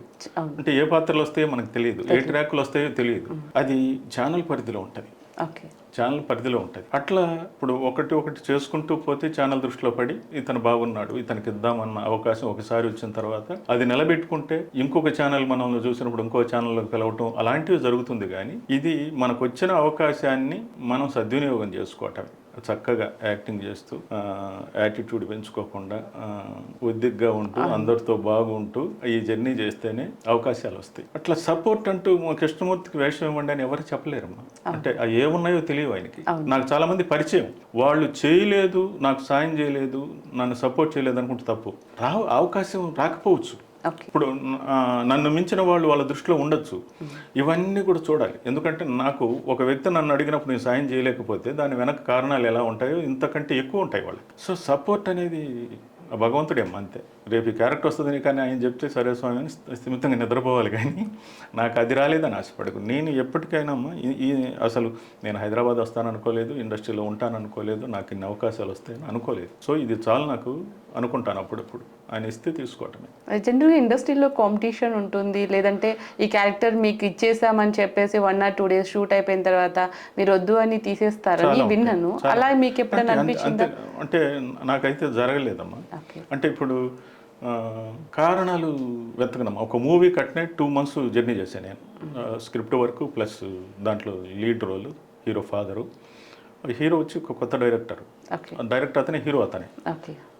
నన్ను ఆడిషన్కి పిలిచినప్పుడు నేను సెలెక్ట్ అయితే ఆయన, సార్ మీరు నాకు కూడా సపోర్ట్ చేయాలి, మీరు మన ఇద్దరం కలిసి రిహార్సల్ చేసుకొని సీన్లోకి వెళ్తామంటే నేను ఒకటి చెప్పాను, నీది ఫస్ట్ సినిమా, దీనికి ప్యాడింగ్ బాగుండాలి, నాకంటే ఆల్టర్నేట్ చూసుకో, నువ్వు ఒక మంచి ఎస్టాబ్లిష్డ్ ఆర్టిస్ట్ని పెట్టుకో. ఇప్పుడు ఎల్వి శ్రీరామ్ గారు అలాంటి వాళ్ళు ఉంటారు, పెడితే నీ సినిమాకి ప్లస్ అవుద్ది. లేదు మీరు బాగా చేయగలరు, నేను చేస్తా బాగా, దాంట్లో డౌట్ లేదు, ఆ క్యారెక్టర్కి న్యాయం చేస్తాను. కానీ నేను ఒక అన్నోన్ పర్సన్, నేను అంతకంటే కొంచెం ఖర్చు అవుతుందేమో ఆయన పెట్టుకోమని చెప్పి నేను చెప్పాను. లేదు మీరే చేయాలని పట్టుబట్టారు. ఒక 2 months నేను జర్నీ అయ్యాను. ఇంకా రేపు షూటింగ్ అంటే ఈరోజు సాయంత్రం నాకు ఒక మెసేజ్ వచ్చింది, sorry to say that you are replaced. నేను thank you very much, all the very best అని పెట్టాను. నేను నా లైఫ్లో నేను ఎప్పుడు గడ్డం పెంచుకోలేదమ్మా, అప్పుడే దానికోసం పెంచుకున్నా. నెక్స్ట్ డే మార్నింగ్ నేను షేవింగ్ చేసుకుందామని అద్దం ముందు ఉంటే నాకు ఒక ఫోన్ వచ్చింది. ఒక స్టిల్ ఫోటోగ్రాఫర్ ఫోన్ చేశాడు, సార్ మొన్న ఫోటో షూట్ చేశాం కదా, మేము ఒక వెబ్ సిరీస్ తీస్తున్నాం సార్, మాకు క్యారెక్టర్ చేసి పెడతారంటే డెఫినెట్ అంటే నాకు ఆ గెటప్ పట్నే కావాలంటే నేను సరే అన్నా. ఆ రోజు నుంచి ఈ రోజు వరకు నాకు ఇది తీయలేదు, నాకు టైం కుదరట్లేదు. అంటే నాకు ఆ గ్యాప్ లేకుండా కంటిన్యూగా మళ్ళీ ఒకసారి ఆ డైరెక్టర్ ఫోన్ చేశారు, సార్ పెద్దమ్మ గుడిలో మనం కలుసుకుందాం, పార్టీ ఇస్తున్నాను అంటే వెళ్ళాను. వెళ్ళిన తర్వాత ఆయన వచ్చి హక్ చేసుకున్నాడు. సార్ ఆ రోజు ఎందుకు అలా జరిగిందంటే నాకు వద్దు, నాకు చెప్పొద్దు, అది నాకు తెలియనంత వరకు నేను హ్యాపీగా ఉంటా, తెలిసినా హ్యాపీగా ఉంటా, ఎందుకు అది అనవసరం, నీ కారణాలు 90 ఉంటాయి. నన్ను ఇప్పుడు నువ్వు దీనికి పిలిచావు అని అంటే నా మీద ఏదో కార్నర్ ఉండబట్టే కదా, ఇంకో ప్రాజెక్ట్లో మనం కలుద్దాం, కలిసేద్దాం, నాకు చెప్పొద్దని చెప్పి. సో అట్లా అదొకటే అమ్మా. అది నేను చాలా పాజిటివ్గా అంటే చాలా పాజిటివ్గా తీసుకున్నాను. కానీ జరుగుతుంటా నాకే పెద్ద పెద్ద ఆర్టిస్టులకు జరుగుతాయి అమ్మా. ఇప్పుడు మిథునం ఉంది సినిమా, ఫస్ట్ ఆ క్యారెక్టర్ వచ్చి ఎల్వి శ్రీరామ్ గారిది, బాలసుబ్రహ్మణ్యం గారిది కాదు. అంటే ఇప్పుడు కారణం వెతుక్కుంటే కుదరదు. సో ఇండస్ట్రీలో ఫెయిల్యూర్స్ చూశారు, సక్సెస్ చూశారు. అంటే ఫెయిల్యూర్స్ అనేది నేనేం అనుకోనమ్మా, సక్సెస్ అనేది కూడా నేను సామాన్యంగా తీసుకుంటాను. చాలా అంటే చాలా. సో అంటే మీకు సక్సెస్ అంటే నథింగ్ బట్ స్మాల్ రికగ్నిషన్ అమ్మా. ఎక్కడికి వెళ్ళినా పలకరించే వాళ్ళు ఉన్నారు. సో పలకరించామంటే అది ఆ స్టోరీ కావచ్చు, ఆర్టిస్ట్కి నేను నచ్చటం కావచ్చు, ఏదైనా కావచ్చు. సో ఇప్పుడు సక్సెస్ని కరెక్ట్గా డిఫైన్ చేయలేం మనం, అట్లే ఫెయిల్యూర్ని కూడా. సో నేనున్నాను దాంట్లో, ఒక మంచి ప్రాజెక్ట్లో అంతే అదే సక్సెస్. మీరు ఇంత పాజిటివ్గా ఇంత మంచిగా ఆలోచిస్తున్నారు అంటే మీరు ఒక క్యారెక్టర్ ఇచ్చి తీసేస్తున్నా కూడా, అసలు ఈ ఇండస్ట్రీలో డబ్బు కోసం పనిచేసే వాళ్ళు ఎక్కువ ఉంటారా, మీలాగా మంచితనంతో ఉంటారా? ఎక్కడ లేరు, ఏ ఫీల్డ్లో లేరు, మీరు అది చెప్పండి, దీని సంగతి నేను చెప్తాను. ఏ ఫీల్డ్లో లేరు. మీకు డబ్బు అంటే పెద్దగా సంపాదించరమ్మా ఎవరు కూడా. ఇప్పుడు సీరియల్ ఇండస్ట్రీలో కూడా డబ్బులు ఏమి వచ్చి పడిపోవు. దీంట్లో ఫేమ్ తప్ప ఇంకేం రాదమ్మా. వస్తాయి, డబ్బులు వస్తాయని, కానీ అంటే ఫేమ్ అంత డబ్బు రాదు. ఫేమ్ అయితే వస్తే అదే డబ్బు అనుకుంటా నేను. అంతే, అది ఇంకొక ప్రాజెక్ట్కి లీడ్ చేస్తుంది కదమ్మా. ఇప్పుడు రూపాయి ఇచ్చేవాడు ఇంకొక పావులా పెంచుతాడు, ఇంకొక ప్రాజెక్ట్కి వెళ్ళేసరికి 2 రూపాయలు ఇస్తాడు. ఇది కేవలం దేనివల్ల? ఆ ఫేమ్ వల్ల, మన బిహేవియర్ వల్ల. అవును. ఇప్పుడు మీరంటే ఇండస్ట్రీకి ఎప్పుడు వచ్చారు? పిల్లలు సెటిల్ అయిపోయిన తర్వాత వచ్చారు కాబట్టి రెస్పాన్సిబిలిటీస్ అన్ని కంప్లీట్ అయిపోయినాయి కాబట్టి మీకు ఫేమ్ సరిపోతుంది, డబ్బులు ఎంత వచ్చినా సరిపోతుంది. కొత్తగా ఇండస్ట్రీకి వచ్చే వాళ్ళు ఉంటారు, డబ్బులు ఉండవు, పేరు ఉండవు, నాకు అనే హక్కు లేదు. కానీ నేను చెప్తాను అదే చెప్తా ఖచ్చితంగా. మనకు ఒక కొమ్మ ఉండాలి, ఆ కొమ్మను పట్టుకోవాలి. ఆ కొమ్మ మనకు ఒక ఫైనాన్షియల్ సెక్యూరిటీ ఇవ్వాలి. నాకు దీనివల్ల రాకపోయినా నాకు పర్లేదు, దీంట్లో నేను సక్సెస్ అయితే నాకు 10 రూపాయలు ఎక్కువ వచ్చినప్పుడు నేను ఈ కొమ్మ వదలాలా అన్న కాన్సెప్ట్తోనే రావాలి. కానీ నేను ఎవరు పిలవరే, ఇక్కడికి వచ్చి నాకు డేట్లు పట్టలేదు, అది పట్టలేదు, నాకు ఇంకా గుర్తింపు రాలేదు అని అనుకోవటం కరెక్ట్ కాదు కదా. అది ఇది సంపాదించి పెడతానని చెప్పి ఇండస్ట్రీ పిలవదు, నీకు అంత గుర్తింపిస్తానంటది. నీ బిహేవియర్ బాగుంటే నీకు అది సంపాదన కూడా ఇస్తుంది. ఇప్పుడు ఇందాక చెప్పినట్టు ఎవరికి 10 సంవత్సరాల లైఫ్ లేదమ్మా, 2-3 సంవత్సరాలు, ఒక 2 ఏళ్ళు చేసుకోరని భగవంతుడు పంపిస్తాడు. మన బిహేవియర్ బాగుంటే ఆయన ఇంకా 2 నెలలు ఇంకో 2 ఏళ్ళు ఎన్హాన్స్ చేస్తాడు దాన్ని, అంతే. ఇప్పుడు చాలామంది యంగ్స్టర్స్ అంటే పేరెంట్స్ ఏం చేస్తారు, బీటెక్ చదువుకొని జాబ్కి వెళ్ళిపోమని పంపిస్తారు. వీళ్ళు ఏం చేస్తారు, బీటెక్ అని చెప్పేసి హైదరాబాద్ వచ్చేస్తారు, నేను రైటర్ని, నేను డైరెక్టర్ని, నేను యాక్టర్ని అనేసి వెళ్తారు. అంటే అసలు హైదరాబాద్ వచ్చారు, అందులో ఇండస్ట్రీకి వచ్చారంటే ఎంత ఖచ్చితంగా ఉంటుంది, మినిమం ఉంటుంది వాళ్ళలో. ఇదంతా మంచిదే నేను చెప్పేది. అంటే ఎవరి ఉత్సాహం మీద నీళ్లు చల్లే అధికారం ఎవరికి లేదు. వాళ్ళల్లో ఇంత టాలెంట్ ఉంటుంది. వచ్చిన వాళ్ళు టాలెంట్ లేకుండా కూడా వస్తారు కొంతమంది. వచ్చి వాళ్ళు పడే కష్టం, వాళ్ళు చేసే హార్డ్ వర్క్ నిజంగా ఖచ్చితంగా ఎంకరేజ్ చేసి తీరాలి వాళ్ళని, వాళ్ళకున్న ప్యాషన్. ఇప్పుడు తల్లిదండ్రులు గుర్తించి పంపిస్తారు. అంటే గుర్తించంటే ఒక ఇన్సెక్యూరిటీ ఉంటుంది వాళ్ళకి, వీడు ఏమవుతాడు అన్న ఇన్సెక్యూరిటీ ఉంటుంది. ఆ ఇన్సెక్యూరిటీని నువ్వు రూపుమాపి, నువ్వు 10 రూపాయలు ఇంటి దగ్గర నుంచి తెప్పించుకోకుండా నువ్వు సంపాదించుకుంటూ ఈ ఫీల్డ్లో ట్రై చేస్తే నువ్వు ఖచ్చితంగా సక్సెస్ అవుతావు. ఆ తల్లిదండ్రులు కూడా సంతోషంగా ఉంటారు. రూపాయి అడగకపోయినా నువ్వు అప్పుడప్పుడు పంపించే ఒక 5 రూపాయలు వాళ్ళకి ఎంతో సంతోషాన్ని ఇస్తుంది. ప్రయోజకుడు అయ్యాడు నా కొడుకు, అప్పుడు దాంట్లో కనిపిస్తున్నాడు, ఇప్పుడు దాంట్లో కనిపిస్తున్నాడు అని ఆ తల్లిదండ్రులకు కూడా ఏమవుపోతాడో అనుకున్న బిడ్డ పర్లేదు బాగానే ఉన్నాడు, గుర్తింపు వస్తుంది. నన్ను చుట్టుపక్కల వీళ్ళు అడుగుతున్నాడు, మీ అబ్బాయిని టీవీలో చూసామో సినిమాలో చూసామో అని అంటున్నారు అనేది కొంత తృప్తినిస్తుంది తల్లిదండ్రులకి. జనరల్గా ఇండస్ట్రీ అంటేనే భయపడి పేరెంట్స్ ఫస్ట్ నుంచి వద్దని చెప్తారు. వీళ్ళు ఇక్కడికి వచ్చి 4 years 5 years 10 years ఇందులోనే ఉంటారు, డబ్బు సంపాదించారు, పెద్ద పేరు కూడా సంపాదించక ఫెయిల్యూర్ని చూసిన వాళ్ళు కూడా చాలా మంది ఉన్నారు. చాలా మంది ఉంటారు. దాన్ని ఎవరిని తప్పు పట్టాలమ్మా? ఎవరిని. ఇప్పుడు అతని కృషిని కానీ పట్టుదలను కానీ, తనకు అదృష్టం లేకపోవటమే అదొకటే. ఇప్పుడు నన్ను మించిన వాళ్ళు చాలామంది ఉన్నారు వెనక. నాకు వచ్చిందంటే ఏదో నేను పొడి చేస్తానని కాదు, నా అదృష్టం. భగవంతుడు నా మీద చూపిన దయ వాళ్ళ మీద కూడా చూపించాలి ఆయన. అదే నేను కోరుకుంటాను. ఇంట్రెస్ట్ ఉంటే సరిపోదు, టాలెంట్ ఉంటే సరిపోదు, అదృష్టం కూడా ఉండాలంటారా? ఖచ్చితంగా ఉండాలి కదమ్మా. ఉండకపోతే ఎట్లా? టాలెంట్ ఉంది, నీకు ఒక మంచి సీన్ పడింది, ఆ సీన్ నువ్వు చెయ్యాలంటే ఇప్పుడు సినిమాల్లో అయితే టైం ఉంటుంది. ఒక రోజుకి ఒక సీను, 1.5 సీను 2 సీన్లు తీస్తారు. ఇది అట్ట కాదు. ఇది రోజుకి 7-8 సీన్లు తీసినప్పుడు నీకు ఇంతే టైం ఉంటుంది. ఆ టైంలో నువ్వు బాగా చేయగలగాల. లేదు సార్ నేను ఇంకొకటి చేస్తాను, ఇంకా బాగా చేస్తానంటే కుదరదు. వాళ్ళకి ఆ టైం సరిపోదు. బాగుందండి చాలండి అంటారు అంతే. అంటే నువ్వు అద్భుతంగా చేసేంత టైం నీకు ఉండదు. ఇచ్చిన టైం నువ్వు మలుచుకొని అద్భుతంగా చేస్తేనే నీకు పేరు. అసలు మార్నింగ్ లేచిన దగ్గర నుంచి మీ రెగ్యులర్ యాక్టివిటీ ఏముంటది? పొద్దున్న లెగ్గానే షూట్ పని ఉన్నా లేకపోయినా స్నానం చేసి దేవుడికి ఒక దండం పెట్టుకొని ప్రశాంతంగా 7 గంటలకు అంతా రెడీ అయి కూర్చుంటానమ్మా. చేతులు సెల్లు ఎదురుగట్టి తప్ప ఇంక వేరే వ్యాపకం ఉండదు. ఎందుకంటే ఆ రోజు షూటింగ్ ఉండదు, ఆ డేట్లు వాళ్ళకే ఇచ్చుంటాం. మనం ఇప్పుడిప్పుడు ఈ రైటింగ్ సైడ్ వెళ్తున్నాను కాబట్టి 1 ప్రాజెక్టు 2 ప్రాజెక్టులు దొరికితే నాకు ఆ ఖాళీ టైం ఉండదు. ప్రస్తుతం వరకు అయితే అది ఖాళీ కూర్చోవటమే. భగవంతుడి దయ వల్ల ఒక 2-3 నెలల్లో మొదలైనప్పుడు దాంట్లో ఉంటానమ్మా. సో పొద్దున్నే లేచి పూజ చేసుకొని టీవీ ఫోన్. పూజ కూడా అంటే దండం పెట్టుకుంటానమ్మా. ఏమని దండం పెట్టుకుంటారండి? అందరు బాగుండాలి. మీరైతే అంత పాజిటివ్గా కోరుకుంటారు కానీ నేను మాత్రం నాకు అది కావాలి ఇది కావాలని కోరుకోరా? అంటే ఆయన నిజంగా కోరికలు తెచ్చే పని అయితే మాయమైపోతాడమ్మా. అంతేనంటారా? నీ పాజిటివ్ మనసు ఏదైతే ఉందో అది తీరుస్తుంది కోరిక, అదే తీరుస్తుంది. నాకు ఈ కోరిక తీరాలంటే నేను ఎలా ఉండాలి అని మనం ఇక్కడ ఈ సోలేమ్మా దేవుడు అంటే అంతే కదా.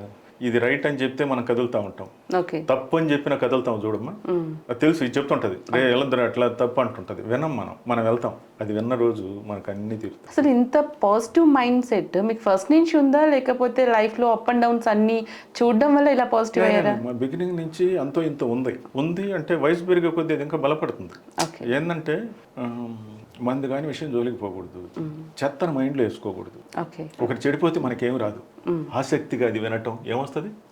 ఏమి రాదు. ఎవరైనా చెప్పబోతారు చెడుగా, అవద్దు నాకు చెప్పొద్దు అంటారు. నాకు చెప్పొద్దు, అతను బాగుండాలి, నాకు చెప్పొద్దు ప్లీజ్ అంటాను. ఇంకా అతనికి అవకాశం, నాకు చెప్పే అవకాశం అతనికి ఉండదు, తెలుసుకునే అవకాశం నాకు ఉండదు. 2వ రోజు నేను దేవుడికి ఏమందన్న పెట్టుకుంటానంటే అతనికి ఏదో జరిగినట్టుందా కొంచెం కాపాడంటాను అంతే. అంతకు మించి ఇంకేముండదు. ఈ ఇండస్ట్రీలో జనరల్గా గాసిప్స్, రూమర్స్ అట్లా బాగా స్ప్రెడ్ అవుతుంటాయి కదా. ఏదో ఒకటి గాసిప్ చెప్పుకుంటారు, చిట్చాట్ చెప్పుకుంటుంటారు. మీ గురించి ఏమైనా గాసిప్స్ వచ్చాయా, రూమర్స్ వచ్చాయా? ఏమో అది నా దాకా రాదు కదమ్మా. వచ్చినా ఎందుకని? మీకు ఎవరో ఒకరు చెప్తుంటారు కదా, వాళ్ళు ఇలా అన్నారండి, చెప్తే వినడు అనేది ఒకటి ఉంటది కదా. అతను చెప్తే వినడు, పట్టించుకోవడం అన్నప్పుడు నా దగ్గరికి ఎందుకు వస్తుంది? ఇన్ కేసు ఇప్పుడు నేను మీ గురించి ఎవరికైనా ఒక గాసిప్ రూమర్ చెప్పా, అప్పుడు మీరు ఏమనుకుంటారు? అమ్మాయి ఇట్లా చెప్పింది అని. మీ తత్వం అదని అనుకుంటా. అట్లా అని చెప్పి నేను మిమ్మల్ని దూరం చేసుకోను, మీతో బాగానే ఉంటా.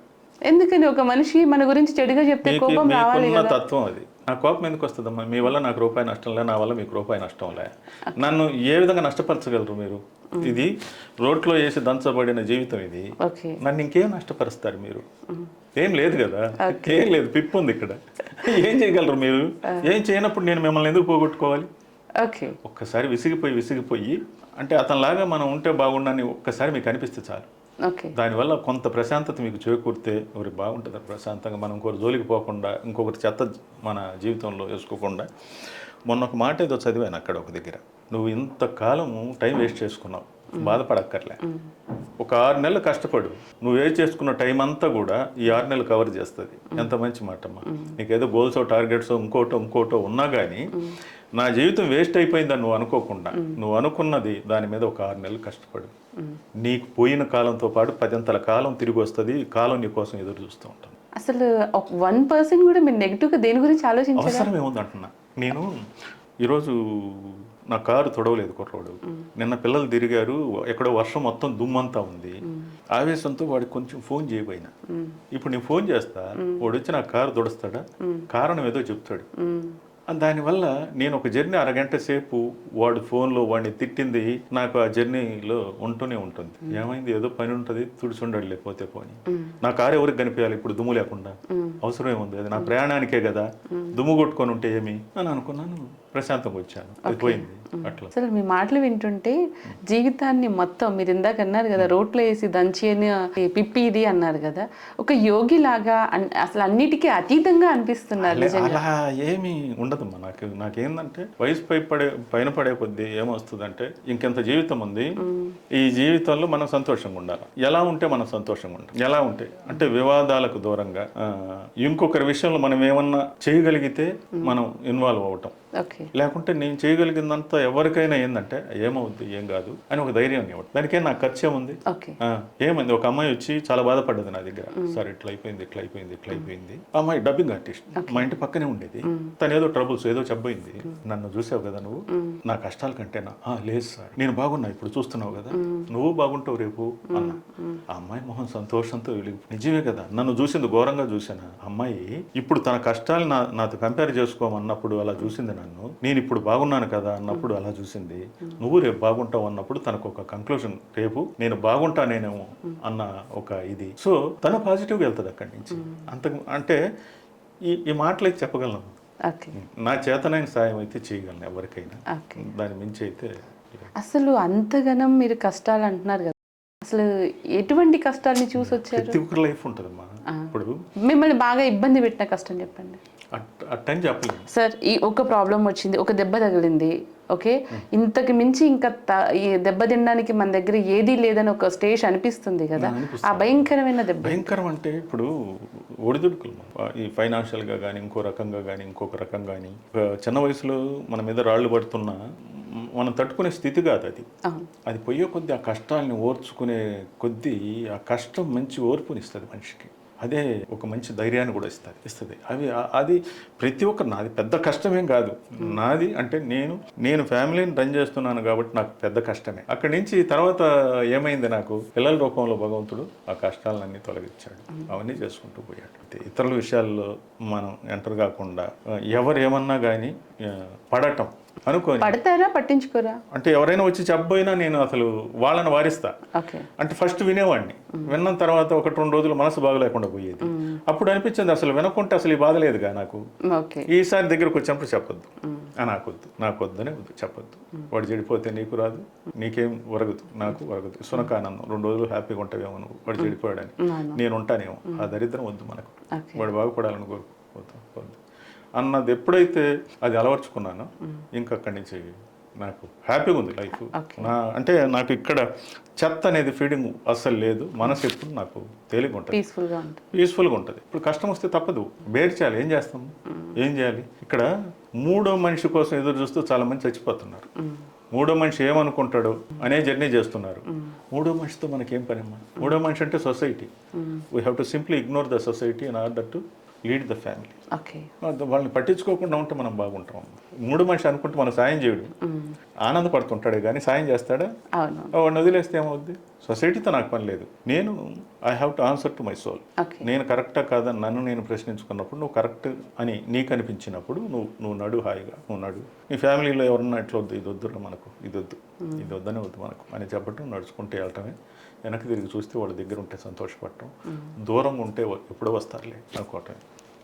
జనరల్గా ఇన్ని ప్రెజర్స్ ఏవి తీసుకోకుండా ఉంటారు కదా, సో నాకు తెలిసి మీ మెంటాలిటీకి మీకు ఏమైనా హెల్త్ ఇష్యూస్ కూడా ఉండే ఛాన్సెస్? హ్యాపీగా నాకు ఉంది. నాకు 20 సంవత్సరాల నుంచి షుగర్ ఉంది. అది నన్ను ఏం చేయదు. భోజనం అయ్యాక కంపల్సరీ స్వీట్ తింటా నేను. అవునా? ఫుడ్ హ్యాబిట్స్ ఏంటి అసలు? ఏం తింటారు పొద్దున్న? అసలు పొద్దున్న నుంచి సాయంత్రం వరకు ఏం చేస్తారో చెప్పండి. మీరు 5 minutes చెప్పారు అంతే. ఎక్కువగా ఏం తినలేను. అవునా? టిఫిన్ చేస్తాను మామూలుగా, ఇడ్లీ దోశ లాంటివి. మధ్యాహ్నం మామూలు భోజనం తినేది 2 hours ఒకసారి తింటాను. అంటే ఇప్పుడు ఆకలి వేసేటప్పుడు మనం తినేటప్పుడు అది చెప్తుంది చాలని, రుచిగా ఉందని కొంచెం వేస్తాం, చాలా అనగానే ఆగిపోవాలి. ఇంకో 2 hours 3 hours అప్పుడు మళ్ళీ ఆకలి వేస్తుంది, అప్పుడు మాత్రమే తినాలి. వేళలు పాటించాలనేది నేను పాటించను. ఆకలి వేసినప్పుడు ఏదైనా స్నాక్స్ నోట్లో వేసుకుంటా. అది చాలా అనిపిస్తే ఇంక మళ్ళీ ఫుడ్ జోలికి వెళ్ళను. ఏదో అంటే రుచిగా, అంటే చిన్నప్పుడు తిన్న తిండి ఇప్పుడు తినలేమమ్మా. ఇప్పుడు తినలేము. ఇప్పుడు ఇంత తిన్నా సరిపోతుంది, తక్కువ తిన్నామన్న ఫీలింగ్ అసలు ఉండదు. అది గుర్తు చేసినప్పుడే ఆకలేస్తుంది. సో ఎప్పుడు ఆకలేస్తే అప్పుడు తినేస్తారు. ఏదో ఒకటి ఎప్పుడు ఏం తినాలనిపిస్తే అది తినేస్తారా? కృష్ణమూర్తి గారు, మీ పేరెంట్స్ కృష్ణమూర్తి అని పేరు ఎందుకు పెట్టారు మీకు? అందరి తర్వాత చిన్నవాళ్ళు కాబట్టి కృష్ణుడు అని పెట్టారా, లేకపోతే మీరు ఇంకేమైనా కృష్ణలీలలు ఏమైనా చేశారా? అట్టేమా. యాక్చువల్గా ఏంటంటే మా మామయ్య పేరు కృష్ణమూర్తి, మేనమామ. ఓకే, మేనమామ పేరు పెట్టారు. నాది 8వ సంతానం. అందులో అదే అంటున్నాను. ఫస్ట్ కన్న పురిట్లో చనిపోయారంట, తెలియదు నాకు. ఆ తర్వాత మా మేనమామ పేరు పెట్టాను. సో 8వ సంతానం కాబట్టి మేనమామ పేరు కృష్ణుడు కాబట్టి కృష్ణమూర్తి అని పేరు పెట్టారు. నేను డిప్లొమా చేశాను. డిప్లొమాలో మాకు అది మెన్స్ కాలేజే, ఉమెన్స్ కాలేజ్ ఏం కాదు. ఓకే. అంటే క్రషెస్ ఏమైనా ఉంటాయి కదా సార్? ఏముంటాయి మా చిన్నప్పుడు. ఇప్పుడు కొత్త పదాలు, ఈ క్రష్ గిష్ ఇట్లాంటి పదాలు ఇప్పుడు వింటున్నాం సార్. అప్పుడు ఒక అమ్మాయిని చూసి అబ్బాయికి ఏ ఫీలింగ్ వస్తుంది, దాన్ని ప్రేమ అంటారు అప్పుడు. ఇప్పుడు క్రష్ ఒళ్ళు పగిలిపోతుందమ్మా. ఇంట్లో పెద్దవాళ్ళు ఉండేవాళ్ళు అప్పట్లో ఏంటంటే లవ్ లెటర్లు అమ్మా. ఒక రాసి ఇయ్యాలన్నా ఎవరు చూస్తారో ఏందో అని ప్రాణం పోయేది, భయం. ఆ సైడ్ నుంచి ఆ చూపుల్ని బట్టి ఒరే ఈ అమ్మాయి ఏదో చూస్తుంది మన వైపు అనేది ఒక ఇది ఉంటుంది. మనం కూడా అప్పుడప్పుడు ఇలా చూసేది, చూసుకునేటప్పుడు వెనక్కి చూసుకునేది, ఎవరైనా చూస్తున్నారా లేదా అని చూసుకోవాలి. అంతేగాని కమ్యూనికేట్ చేసి నువ్వు అలారా నేను ఇలా వస్తాను అనుకునేంత అది లేదు కదమ్మా అప్పట్లో. కమ్యూనికేషన్ అవన్నీ అడగట్లేదు. క్రష్ ఉందా, ఇష్టం ఉందా? అమ్మా ఇష్టం అంటే కొంతమంది ఇష్టపడుంటారు, నేను కొంతమందిని ఇష్టపడుంటాను, సహజం కదమ్మా. మనం ఆ వయసు దాటుకునే కదా వచ్చింది, జరుగుంటాయి కదా. అదే చెప్పండి. చెప్పే అంత లేదమ్మా. ఒకటి భయం. భయం అంటే ఊరు చిన్నదైనప్పుడు ఒక చిన్న విషయం పెద్దవాళ్ళకి తెలిస్తే పెద్దగా అవుతుంది, చాలా పెద్దగా అవుతుంది, చాలా పెద్దగా. అంటే ఒక పరువుకి, ఒక విలువ ఇచ్చే ఒక కుటుంబంలో పుట్టినప్పుడు ఆ విలువల్ని ఖచ్చితంగా కాపాడుకుంటా రావాలి. లాస్ట్ సంతానం అయినా సరే, లాస్ట్ సంతానం కొంత స్వేచ్ఛ ఉంటుంది, వెసులుబాటు ఉంటుంది, కష్టపడే వాళ్ళు ముందుంటారు కాబట్టి. అయినా కానీ మనం వాళ్ళకి చెడ్డ పేరు తేకూడదు. అంటే చెడ్డ పేరు తేకూడదు అన్న ఇంటెన్షన్ కంటే కూడా భయం. ఇంట్లో తెలిస్తే ఏమన్నా అవుతుంది ఏమన్నా అంటారు, అంతేగాని అంతకు మించి ఏం లేవు. మీది లవ్ మ్యారేజా, అరేంజ్డ్ మ్యారేజా? అంటే మా వదిన చెల్లెలు, అంటే అనుకున్న సంబంధం, లవ్ కూడా దాంట్లో. అంటే నేను తనను చేసుకోవాలని ఇష్టపడ్డాను, తను నన్ను చేసుకోవాలని ఇష్టపడ్డాను. ఒక 2 years అలా అనుకొని చేసుకున్నది. సో చిన్నప్పుడు నుంచి నాటకాలు చేశారు, ఆల్మోస్ట్ ఒక 10 years నాటకాలు చేశారు. తర్వాత కెరీర్ అనే సెట్ పక్కకి వెళ్ళిపోయారు. ఇక్కడికి వచ్చాక సీరియల్స్ చేశారు. ఒక షార్ట్ ఫిలిం మీరే డైరెక్ట్ చేసి తీశారు. సో వీటన్నిట్లలో ఒక యాక్టర్గా ఇష్టమా, ఇప్పుడు రైటర్గా ఇష్టమా, నాటకాల్లో యాక్ట్ చేసినప్పుడు బాగుందా, సీరియల్స్లో మూవీస్లో యాక్ట్ చేసినప్పుడు బాగుందా, ఏది ఇష్టం మీకు ఎక్కువ ఇంట్రెస్ట్? ఇక్కడ ఒక్కొక్కటి ఒక ప్లాట్ఫామ్. ఇప్పుడు నాటకాలు చేసేటప్పుడు అదొక ప్లాట్ఫామ్, సీరియల్ చేసేటప్పుడు అదొక ఫార్మాట్, సినిమాలు ఒక ఫార్మాట్. ఏ ఫార్మాట్ చేయడం ఇంకో దాని మీద పడకూడదు, పడితే ఉండదు. ఇప్పుడు నాటకాలు అంటే నాటకం వేసేటప్పుడు 1000 మంది ప్రేక్షకులు ఉంటే లాస్ట్ వాడికి కూడా నా వాయిస్, నా అభినయం చేరాలి. ఇక్కడ అది పనికిరాదు. కెమెరా ముందుకు వచ్చేసరికి కొన్ని కోట్ల మంది ప్రేక్షకులు ఒక కెమెరా, దీనికి ఆ స్కేల్ నేను ట్యూన్ చేసుకోవాలి. ఇప్పుడు మూవీకి వచ్చేటప్పటికి ఏదైతే ఈ సీరియల్ ఉందో దీంట్లో అంటే ఈ వర్క్ లోడ్ చాలా ఎక్కువ ఉంటుంది. అంటే అన్ని సీన్లు ఉంటాయి. మూవీకి వచ్చేటప్పటికి ఒకే సీను 2 సీన్లు ఉంటాయి. ఏ ఫార్మాట్కి ఆ ఫార్మాట్ చూన వెళ్ళిపోవాలి. సో నాకు ఆర్టిస్ట్గానే ఇష్టం ఉంది. రైటర్ కన్నా ఈ డైరెక్టర్ వీటికంటే కూడా నేను ఆర్టిస్ట్ కానీ డిఫరెంట్ క్యారెక్టర్స్ చేయాలనేది అది ప్లాట్ఫామ్. అంటే ఎవరు ఇండస్ట్రీకి వచ్చినా సినిమా కోసమే వస్తారు. మధ్యలో వచ్చిన అవకాశాలు అవి వదులుకోరు. అవి పిలిచినప్పుడు ఒరే ఇది మనం ప్రయత్నించకుండా వచ్చింది, దీన్ని బాగా చేయాలా అని చేస్తారు. ఇంకా సినిమా భగవంతుడి అవకాశాలు వస్తే అంటే ఫ్యూచర్లో ఒకవేళ అంటే ఏం చేయాలనుకుంటున్నారు? అంటే ఫ్యూచర్లో క్యారెక్టర్స్ మీరు ఆల్రెడీ చెప్పారు, నెగిటివ్ క్యారెక్టర్ వస్తే చేయాలనుకుంటున్నారు. ఇప్పుడు రీసెంట్గా ఏమైనా కొత్త ప్రాజెక్ట్స్ ఉన్నాయా సినిమాలో కానీ, ఏమైనా ప్రాజెక్ట్స్ ఏమైనా? ఒక వెబ్ సిరీస్, ఒక మూవీ మొదలవుతుంది. అదేంటంటే రైటర్ గారు, డైరెక్టర్ గారు నాకు బాగా క్లోజ్ అయ్యారు. నా రైటింగ్స్ వాళ్ళకి బాగా నచ్చాయి. సో వాళ్ళతో జర్నీ చేసేటప్పుడు నాకు ఒక మంచి క్యారెక్టర్ ఉంటుందని చెప్పి నేను అనుకుంటున్నాను. అట్లా. సో యాక్టర్గా రకరకాల అంటే స్టేజ్ని చూశారు. స్టేజ్ షో చేసేటప్పుడు ఏంటంటే ఆడియన్స్ అందరూ మీ ముందే ఉంటారు, అక్కడే క్లాప్స్ ఉంటాయి, అక్కడే ఈలలు ఉంటాయి, అక్కడే అన్నీ ఉంటాయి. సో సీరియస్కి వచ్చేసరికి డిఫరెంట్గా ఉంటుంది, మూవీస్లో డిఫరెంట్గా ఉంటుంది కదా. సో డైరెక్ట్ స్టేజ్ పెర్ఫార్మెన్స్ చూసేటప్పుడు ఆ క్యారెక్టర్ ఏదైతే ఉందో అక్కడే ఆ 10 minutes 20 minutes మీరు ఏదైతే రోల్ చేస్తున్నారో అక్కడే కంప్లీట్ చేయాలి కదా. అప్పుడు ఎలా అనిపిస్తుంది మీకు? అంటే అది ఒక లైవ్ ప్రోగ్రామ్ కదా. అవునండి. దానికి ఇప్పుడు సీరియల్ లాంటి మ్యూజిక్ తర్వాత ఉంటుంది, లైవ్ మ్యూజిక్. అంటే ఆ కీబోర్డ్ ప్లేయర్ ఎవరైతే ఉంటారో, ఆ మ్యూజిషియన్ ఎవరైతే ఉంటారో, ఆ ఆర్టిస్ట్ ఇన్వాల్వ్మెంట్ ను బట్టి అతను వేళ్ళు కీబోర్డ్ మీద వెళ్తూ ఉంటాయి. అలా ఇది టోటల్ గా 1 hour ప్రోగ్రామ్ అంతా వచ్చే ఇన్వాల్వ్మెంట్ మీదే ఆధారపడి ఉంటుంది. దాంట్లో ఆ వచ్చే రెస్పాన్స్ ని ఇంకొకటి ఏదైతే జనాలు ఉంటారో ఆ పాత్ర స్వభావం ఏదైతే ఉంటుందో ఆడియన్స్ ఎవరిని మనం పట్టించుకునే దానికి లేదు. ఆ సీన్ లో మనం అక్కడ ఉండాలి, ఆ లైవ్ లో ఆ పాత్రలు ఏవైతే ఉన్నాయో అవి ఉండాలి. దానికి ఈ సీరియల్ మాదిరి క్లోజులు ఇవి సపరేట్గా ఉండవు, ఒకే ఒక మాస్టర్ అనుకోవాలి. అవును, జస్ట్ స్టేజ్ ఎక్కారంటే అంత ఇన్వాల్వ్మెంట్ అయిపోయింది. అంటే దానికి పెద్ద కృషి ఉంటుందమ్మా. ఒక 15 రోజులు రిహార్సల్, నెల ముందు స్క్రిప్ట్ వర్క్, గ్రౌండ్ వర్క్ చేసుకోవటం, సిట్టింగ్ రిహార్సల్ తీసుకోవటం, తర్వాత రిహార్సల్ చేయటం, ఫస్ట్ ప్రదర్శన ఇవ్వటం. అవును, అట్లా 4-5 ప్రదర్శనల తర్వాత అది బాగా బలపడుతుంది. ఎక్స్పీరియన్స్ వస్తుంది, అలవాటు ఎక్స్పీరియన్స్ అంటే నలుగుతుంది, అది బలపడుతుంది. ఇక్కడ అట్లా కాదు కదా, ఇక్కడ సీన్ చెప్తారు చేసేయాలి, సీన్ చెప్తారు చేసేయాలి, అప్పటికప్పుడు వస్తుంది సీన్ కూడా అట్లా. ఎందుకంటే మధ్య మధ్యలో బ్రేక్ ఇస్తారు కాబట్టి చిన్న చిన్న చిన్న సీన్స్ ఉంటాయి ఇక్కడ, అక్కడేమో ఒకే long length character. 1 hour. So అప్పుడు ఏమనిపించింది, ఇప్పుడు ఎలా అనిపిస్తుంది? అంటే ఆ ఫార్మాట్ వేరు. ఆ ఫార్మాట్ అది చేసేటప్పుడు మనం ఆ రిహార్సల్ అదంతా కూడా మనకు ఎంతో ఉపయోగపడుతుంది. ఓకే, అది లైవ్లో చేస్తాం, అది కోఆర్డినేషన్ ఉంటుంది ఆర్టిస్టులు, ఇక్కడ కోఆర్డినేషన్ ఉంటుంది ఆర్టిస్టులు, ప్రాంప్టర్ ఉంటాడు మనకు.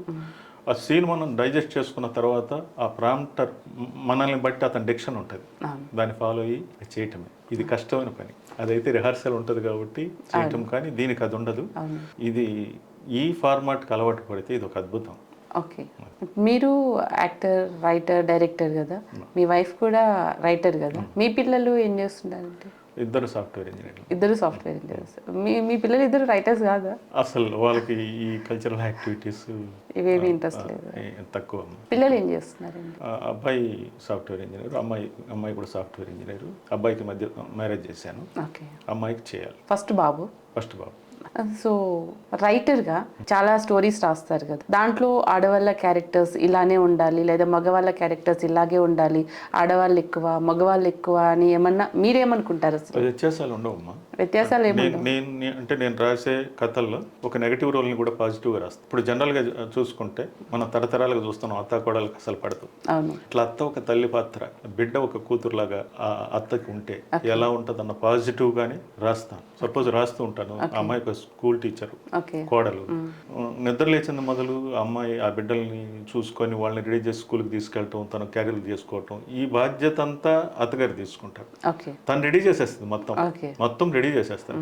రెడీ చేసి క్యారియర్ సర్ది కోడలికి ఇచ్చి ఆ పిల్లల్ని తీసుకొని ముద్దాడి ఆ వీధి మలుపు తిరిగే వరకు చేయవుతుంటది ఆ తల్లి, అత్తగారు. ఈ స్టాఫ్ రూమ్ లో ఓపెన్ చేస్తే ఈ అమ్మాయి అనుకుంటూ ఉంటుంది, మధ్యాహ్నం భోజనం క్యారియర్ ఓపెన్ చేస్తే తనకేమిష్టమో తన బిడ్డలకి ఏమిష్టమో అత్తగారు చేసి పెట్టారు. ఆ తల్లి మైండ్ వాయిస్ ఏ విధంగా ఉంటుందంటే, అమ్మాయి మైండ్ వాయిస్, నేను ఏ జన్మలో పుణ్యం చేసుకుంటే భగవంతుడు నాకు ఇంకో తల్లిని ఇచ్చాడు అంటే ఇట్లా పాజిటివ్గా రాస్తాను. మరి హస్బెండ్ క్యారెక్టర్ ఏమైనా విలన్ గా చూపిస్తారా? ఇట్లా ఎక్కడ నేను సిచ్యువేషన్ నెగటివ్ గా చూపిస్తానమ్మా, మనుషుల్ని చూపిస్తాను. సిచ్యువేషన్ నెగటివ్ గా ఉండాలి, కష్టాలు ఉండాలి, అన్నీ ఉండాలి, దాన్ని ఓర్చుకునే తత్వం ఉండాలి, ఏం కాదని ఓదార్చే ఒక చెయ్యి ఉండాలి, ఇవన్నీ ఉండాలి. సిచ్యువేషన్ ఎంత ఘోరంగా ఉన్నా కానీ ఈ పాజిటివ్ మైండ్స్ అన్ని కలిసి సిచ్యువేషన్ యాక్సెప్ట్ చేస్తాయి. యాక్సెప్ట్ చేసినప్పుడు దాని ముందు ఎలాంటి సిచ్యువేషన్ అయినా తలదించుకోవాలి. అలా రాస్తా. నెగటివ్ రాయగలను కానీ నాకు ఇలా రాయటం అంటే ఇష్టం. అసలు మీరేమనుకుంటారు పర్సనల్ గా? మీరు స్టోరీస్ లో ఏం రాస్తారు కాదు, జనరల్ గా ఈ రకరకాల క్యారెక్టర్స్ ని చూస్తారు, అంటే నెగిటివ్ మైండ్ సెట్ ఉన్న వాళ్ళు, మీరు సినిమాలో చూసే విలన్స్ కాకుండా రియల్ లైఫ్ లో కూడా ఉంటారు. అరే వీడేంటి ఇలా ఉన్నాడు, ఇంత ఎదవలు కూడా ఉన్నారా, ఇలాంటి మనుషులు కూడా ఉన్నారా, ఈ ఆడవాళ్ళు ఏంటి ఇలా ఉన్నారు, అట్లా మీకేమైనా అనిపిస్తుందా? అనిపించినప్పుడు మనం ఎవరికి ఏం చెప్పలేం కదమ్మా. నేను ఒకటి చెప్పే ముందు నేను బాగుండాలి ఫస్ట్. నేను I have to find that I'm right are wrong అనే దాంట్లో నేను ఉండాలి. అనుకున్నప్పుడు నాకు బాగా క్లోజ్ అయితే ఎందుకు అట్టుంటావు, ఇట్లా ఉండి చూడు ఒకసారి అని అంటాను, ఇలా ఉండి చూడు ఒకసారి అని అంటాను. అది తనకు ఫ్రూట్ఫుల్గా అనిపిస్తే పాజిటివ్గా ఉంటాడు. లేక నాకు కొంతకాలం నేను ఇట్లే ఉంటాను, నాకు ఇదే బాగుంది, నువ్వు అనుకున్నట్టు ఇట్లా మెత్తగా ఉంటే కుదరదు, వీళ్ళతో ఇట్లే ఉండాలి అని అన్నప్పుడు మన దగ్గర ఆన్సర్ ఉండదు. ఒక నెగటివ్ సిచ్యువేషన్కి కానీ ఒక నెగటివ్ మైండ్కి కానీ కష్టాలే ఉంటాయి తప్ప సుఖం ఉండదు ఎప్పుడు. ఆ కష్టం అది టెంపరీ కూడా కావచ్చు కానీ కోలుకోవటం కష్టం. కొన్ని సిచ్యువేషన్స్ అంటే మీరు చెప్పింది కరెక్టే, కానీ ఎవ్రీ టైం ఇంత పాజిటివ్ మెంటాలిటీ ఉంటే అసలు బయట ఇప్పుడున్న సొసైటీలో బతకడం కష్టం కదండి.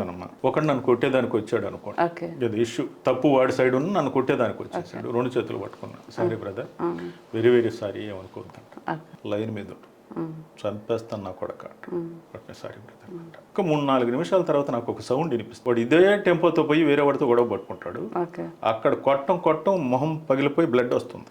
నా లైఫ్లో నేను చూసిన ఇన్సిడెంట్ ఇది. ఓకే అంటే వాడు నేర్చుకునే దానికి నువ్వు అవకాశం ఇవ్వాలి. నువ్వు చెప్తే వాడు ఉండు. You have to consider him. ఇప్పుడు దెబ్బలు తిన్నాడుగా, తగ్గుద్దిగా, ఒకేసారి మారిపోడు. అవును ఎలా ఉండాలో అంతో ఇంతో తెలుసుకుంటాడుగా. అలాంటి సిచ్యువేషన్స్ వస్తే నేను తిరిగి కొట్టలేను, కొట్టచ్చు కూడా. ఇంతకాలం అంటే నేను కొడితే ఏమవుద్ది, నేను ఏదైతే నేను జర్నీ చేస్తున్నానో మొత్తం మారిపోదా? ఓకే నేను పాజిటివ్గా ఉండగలను ఇంకా లైఫ్లో. ఆ గొడవ ఇంకో 15-20 రోజులు ఉంటుంది. ఆ తర్వాత అది జరిగినప్పుడు ఉంటుంది, అది ఉంటుంది. నాకెందుకు ఇది ఒకసారి చెప్పేస్తే వాడు ఈగోని పెంచితే సరిపోద్దిగా. అంటే సార్ తప్పు మనం చేయనప్పుడు మనం సారీ ఎందుకు చెప్పాలి? మనం ఇంకోటి ఘనంగా చెప్తాడమ్మా, నేను ఎదుటోడు కొట్టాడు, నేను అంత ఘనంగా కొట్టలేను వాడిని. వాడికి ఇంపాక్ట్ దెబ్బ ఎప్పుడో ఖచ్చితంగా తగులుతుంది, అది నాకు తెలుసు. అది అప్పటిదాకా వెయిట్ చేస్తారా? చేయాలమ్మా, నువ్వు పోరాడలేవు. అంతేగాని నువ్వు పోరాడలేవు. నువ్వు వెనకాల వేసుకున్న ఇదేమో సినిమా, నువ్వు జనాలు వేసుకుని ముందు నడవను నడిపించడానికి. నీ సమస్య నీ చేతిలో ఉంది, నువ్వు పరిష్కరించుకునే దానికి సారీ అన్న ఒక పదం ఈజ్ మోర్ దెన్ సఫిషియెంట్. వాడికి మంచి జరగాలని కోరుకో, లేకుంటే వాడికి బుద్ధి రావాలని కోరుకో. ఇంకోరు కొట్టాలి వాడిని అనుకోవద్దు. కొడితే వాడు మారుతాడు, అలా ఎక్స్పెక్ట్ కూడా చేయకూడదు. అంటే ఎప్పుడో ఒక దగ్గర మనిషికి ఒక ఇంపాక్ట్ అనేది ఉంటేనే మనిషిలో అంతో ఇంత మార్పు వస్తుంది, మొత్తం మారుతాడని కాదు. ఇప్పుడు ట్రైన్లో వెళ్తున్నామ్మా, నా కాళ్ళ నొప్పులు చాలా గ్యాప్ ఉంది, అక్కడెక్కడో ఎవడో కూర్చో ఉన్నాడు, నేను 2 కాళ్ళు ఎత్తి అక్కడ పెట్టుకున్నా. దే కాళ్ళదే అని వాడు అంటాడు. నేనేమంటాను, అక్కడ పెట్టుకుంటే సార్ సరిగా పెట్టుకోండి సార్ ప్లీజ్ అంటా. నేను నిప్పైగా పెట్టుకుంది. ఈ 2 తేడా, చాలా తేడా ఉంది కదమ్మా. వాడు కాళ్ళు పెట్టుకుంటే ఏమవుద్ది, నా నెత్తిన పెట్టాడా, నా ఒళ్ళో పెట్టాడు, లేదు పక్కన ఏదో పెద్ద ఆయన ఇంకొకడు కూడా నొప్పులు పెట్టుకున్నాడు. వీలుగా ఏముంది, ఇక్కడ నువ్వెవరో జర్నీ చేస్తున్నావు, నేనెవరో జర్నీ చేస్తున్నావు, మన ఇద్దరి మధ్య ఇదేంటి ఇది? ఎప్పుడైనా నీ చెప్పు నాకు తగిలినా కానీ, నీ కాలు నా మీద పడినా, నా కాలు నీ మీద పడినా, అది ఒక కాంట్రవర్సీ అవుద్ది. ఇక్కడ పెట్టుకుంటే ఏమైందమ్మా? అందరూ మీరు ఆలోచించారు కదా. నాకు ఇది హాయిగా ఉంటుంది, అంటే నాకు అంత వివాదం ఉండదు, ఇది హాయిగా ఉంటుంది. అసలు మీరు ఏది కూడా ఎదుటి వాళ్ళు ఏం చేసినా, మీకు ఏది వచ్చినా కూడా పరిస్థితుల ప్రభావం అనుకుంటారు కానీ వాళ్ళు ఇలా ఎందుకు చేశారని ఆలోచించరు. పరిస్థితుల ప్రభావాన్ని కూడా అనుకోను. నేను ఈ విధంగా సర్దుకుపోతూ ఉంటాను, నాకు చాలా హాయిగా ఉంది, ఇట్లే ఉంటా. నేనేం ఉద్ధరించలేను. నువ్వు నేనేమన్నా చేయగలనంటే నేనేం ఉద్ధరించలేను. ఎవరన్నా పక్కన కష్టపడుతుంటే మాత్రం సాయం చేస్తా, ఖచ్చితంగా సాయం చేస్తా. అంటే నా చేతిలో ఉండేది నేను చేయగలిగింది అదే. ఆ కష్టాన్ని నేను అంతో ఇంతో తీర్చగలను. మోర్ దెన్ 90% నేను తీరుస్తా. నేను కష్టపడుతూ వచ్చాను కాబట్టి అది నా కష్టంలో నిజంగా కొట్టుమిట్టాడుతుంటే మాత్రం నేను ఊరుకోను, నేను సాయం చేసి తీరుతా అంతే. దాంట్లో ఏ రకమైన సాయం? ఏదైనా కానీ నా పరిధిలో, నా పరిధిలో నేను చేస్తాను. అలా ఎవరికైనా చేశారా? ఇండస్ట్రీ చెప్పుకోలేము కదమ్మా, ఇండస్ట్రీ అనేది నేను చెప్పలేను కానీ ఈ పరిధి తక్కువ. దీంట్లో చెప్పాను కదమ్మా, సాయం అనే మాట చాలా దూరం అవుతుంది. అంటే ఇది స్టఫ్కి సంబంధించింది, మనం ఎలివేట్ చేయలేము, ఎవరిని కూడా ఎలివేట్ చేయలేము. అవకాశం వచ్చినప్పుడు ఎవరు వాళ్ళు ఉపయోగించుకోవాలి. ఆపర్చునిటీ ఎప్పుడైతే వస్తుందో దాన్ని కరెక్ట్గా వాళ్ళు ఉపయోగించుకుంటే ఇండస్ట్రీలో ఉపయోగించుకోవాలి. నీ గుణం కూడా దానికి అర్థం పట్టాలి. ఇప్పుడు ఇండస్ట్రీలో మీరు వచ్చారు, మీరు ఇంత పాజిటివ్ మైండ్ సెట్ ఉన్నారు. కొంతమంది ఏం చేస్తారంటే, ఒక సీరియల్లో యాక్ట్ చేసామనుకోండి, ఓ సీరియల్లో ఒక చిన్న క్యారెక్టర్ కొంచెం పాపులారిటీ వస్తే సినిమా హీరోయిన్ కానీ హీరోస్ కానీ ఎంత బిల్డప్ ఇస్తారు, అట్లా ఇచ్చే వాళ్ళు కూడా చాలా మంది ఉన్నారు. అప్పుడు మీరు అలా ఉండలేరు కదా, వాళ్ళని చూస్తే మీకు ఏమైనా అనిపిస్తుందా, ఎందుకు ఇంత దీనికి అనేసి అనుకుంటారా? అంటే అంత అనుకోగానే ఒరే బాగుంటే బాగున్నావు కదా, ఇప్పుడు దెబ్బతింటారేమో అని అనిపిస్తుంది మనసులో. ఒరే దెబ్బతింటారేమో, యాటిట్యూడ్ చూపించిన దానివల్ల దెబ్బతింటారేమో. ఇప్పుడు మన ఇంట్లో మనం ఎంత సింపుల్గా ఉంటాము, మనం ఇది బయటే కదా, మనల్ని చూస్తున్నారు కొన్ని లక్షల మంది చూస్తారు బయట. మనం ఏదో ఆపాదించుకోవటం దేనికి మనకుంది, ఫాలోయింగ్ ఉంది, దీనికి మనం ఏమో ఆపాదించుకోవాలా? రేపు లేవు నీకు 2-3 ప్రాజెక్టులు లేవు, నీకున్న ఫాలోయింగ్ రేపు ఉంటుందా? దీంట్లో నీకు మిగిలేదు నీ క్యారెక్టరే, నువ్వు నీ క్యారెక్టర్లో ఉండాలి. ఇది నేను అనుకుంటానమ్మా. అంతేగాని మనం ఎవరికి ఏం చెప్పటం కానీ ఇలాంటివి చేయకూడదు. ఇక్కడ ఎవరి ఇష్టం వాళ్ళది, దాని గురించి మీరు ఏమంటారు? మనం ఏం చేయగలమ్మా, ఇంకా వాళ్ళ జర్నీ అలా ఉంది అంతే. వాళ్ళు తెలుసుకోవాలి, ఇలా తెలుసుకోవాలి, ఇంకేం లేదు. బాగున్నావు కానీ ఇప్పుడు నేను మామూలుగా ఇప్పుడు నేనే కాదు ఇంకోరు కాదు ఒదిగిపోయినా కానీ వాళ్ళని కొంత హీనంగా చూస్తారు. ఆ చూసిన వాళ్ళు ఎవరు, మన వాళ్ళు కాదుగా. నా కుటుంబంలో చూస్తే నేను బాధపడాలి, పక్కనోడుగా. ఇప్పుడు నేను నేల మీద కూర్చున్నా, వీడెవటో పనికి మాలినోడు అంటారు అనుకోండి, అది నన్ను అన్నది పరాయవాడు కదా, నాకేం సంబంధం? ఇంత పాజిటివ్గా ఉంటే ప్రాబ్లమ్స్ కూడా వస్తాయి కదండి ఇండస్ట్రీలో. కష్టాల కంటే తక్కువే కదమ్మా. అంతే. అంతే కదా. కష్టాల కన్నా ఫ్యూచర్లో కెరీర్ కన్నా తక్కువే అంటారు. ఇంకేం ఫ్యూచర్ అమ్మా నేను అడుగుతాను. నేను ఆల్రెడీ భగవంతుడు ఇంత ఇచ్చాడు, ఇంకా ఫ్యూచర్ అనుకోవటం, మనం ఏమవ్వాలని చాలా వస్తున్నాయి, ప్రాజెక్టులు వస్తున్నాయి, చేస్తున్నాం చాలు. ఇప్పుడు కొత్తగా ఇండస్ట్రీకి వచ్చే వాళ్ళకి మీరేం చెప్తారు? అందరు రావాలమ్మా, ప్రతి ఒక్కరు ఇంట్రెస్ట్ ఉన్న వాళ్ళు అందరు రావాలి. ఇంటి దగ్గర నుంచి ఒక రూపాయి తెప్పించుకోకుండా మనం ఏదో ఒక పని చేసుకుంటూ ఇంట్లో వాళ్ళకి ఒక రూపాయి పంపిస్తూ మన మంచి యాటిట్యూడ్ అలవర్చుకొని మంచి అవకాశాలు అందిపుచ్చుకొని కృషి చేస్తే ఖచ్చితంగా 10 మందిలో నిలబడతారు. థ్యాంక్ యూ సో మచ్ అండి. మీరు ఇక్కడికి వచ్చి అసలు చాలా మంచి విషయాలు చెప్పారు. అంటే ప్రొఫెషనల్గా మీరు సీరియల్లో ఫాదర్గా తెలుసు, కానీ పర్సనల్గా మీ క్యారెక్టర్ నిజంగా చాలా మంది ఇలా ఉంటే ఫాలో అవుతే అసలు లైఫ్లో ప్రాబ్లమ్సే ఉండవు. రియల్ లైఫ్లో నాకు ఫాదర్ లేరు, నాకు 17-18 ఇయర్స్కి మా నాన్నగారు చనిపోయారు. ఆ క్యారెక్టర్ చూసినప్పుడు మా నాన్నగారు గుర్తొస్తారు. కానీ పర్సనల్గా మిమ్మల్ని కలిసిన తర్వాత మా ఫాదర్ ఉంటే నిజంగా ఇలాగే ఉంటారేమో, ఇంత కూల్గా ఉంటారేమో అని అనిపిస్తుందండి. చాలా థ్యాంక్ యూ అండి. నన్ను పిలిచి మీ ఛానల్లో ఇంటర్వ్యూ తీసుకున్నందుకు కూడా, నాతో ఇంతసేపు మీరు ఎంటర్టైన్ అయినందుకు కూడా నాకు చాలా సంతోషం. మీరు చెప్పే విషయాలు నిజంగా అందరికీ ఉపయోగపడే విషయాలు. మీలా ఉంటే అసలు ప్రాబ్లమ్సే ఉండవండి. Thank you so much. Thank you so much. చూశారు కదండి, కృష్ణమూర్తి గారు చాలా విషయాలు ఈరోజు మనతో పంచుకున్నారు. ఆయనతో మాట్లాడిన తర్వాతే ఒక మనిషి పాజిటివ్గా ఆలోచిస్తే ఎటువంటి సమస్యలు ఉండవు. ప్రొఫెషనల్గా కానీ పర్సనల్ లైఫ్లో కానీ ఎటువంటి దెబ్బలు తగిలినా కూడా వాటి నుంచి మనం ఏదో ఒకటి నేర్చుకోవాలి, కానీ వాటి వల్ల మనం ఇన్ఫ్లుయెన్స్ అయ్యి ఫ్రస్ట్రేట్ అయ్యి జీవితాన్ని నాశనం చేసుకోకూడదు అని ఆయన చాలా విషయాలు చెప్పారు. నిజంగా ఆయనలాగా ఉంటే లైఫ్లో ఎటువంటి ప్రాబ్లం అయినా సరే మనకి చిన్నగా కనిపిస్తుంది. ఒక్కొక్క పెద్ద ప్రాబ్లం వచ్చినప్పుడల్లా నెక్స్ట్ వచ్చే ప్రాబ్లం అంతా కూడా చాలా చిన్నగా కనిపిస్తుందని ఆయన చూసిన తర్వాత మనకు అర్థమైంది. మరిన్ని అప్డేట్స్ కోసం చూస్తూనే ఉండండి cross roads media. Like, share and subscribe.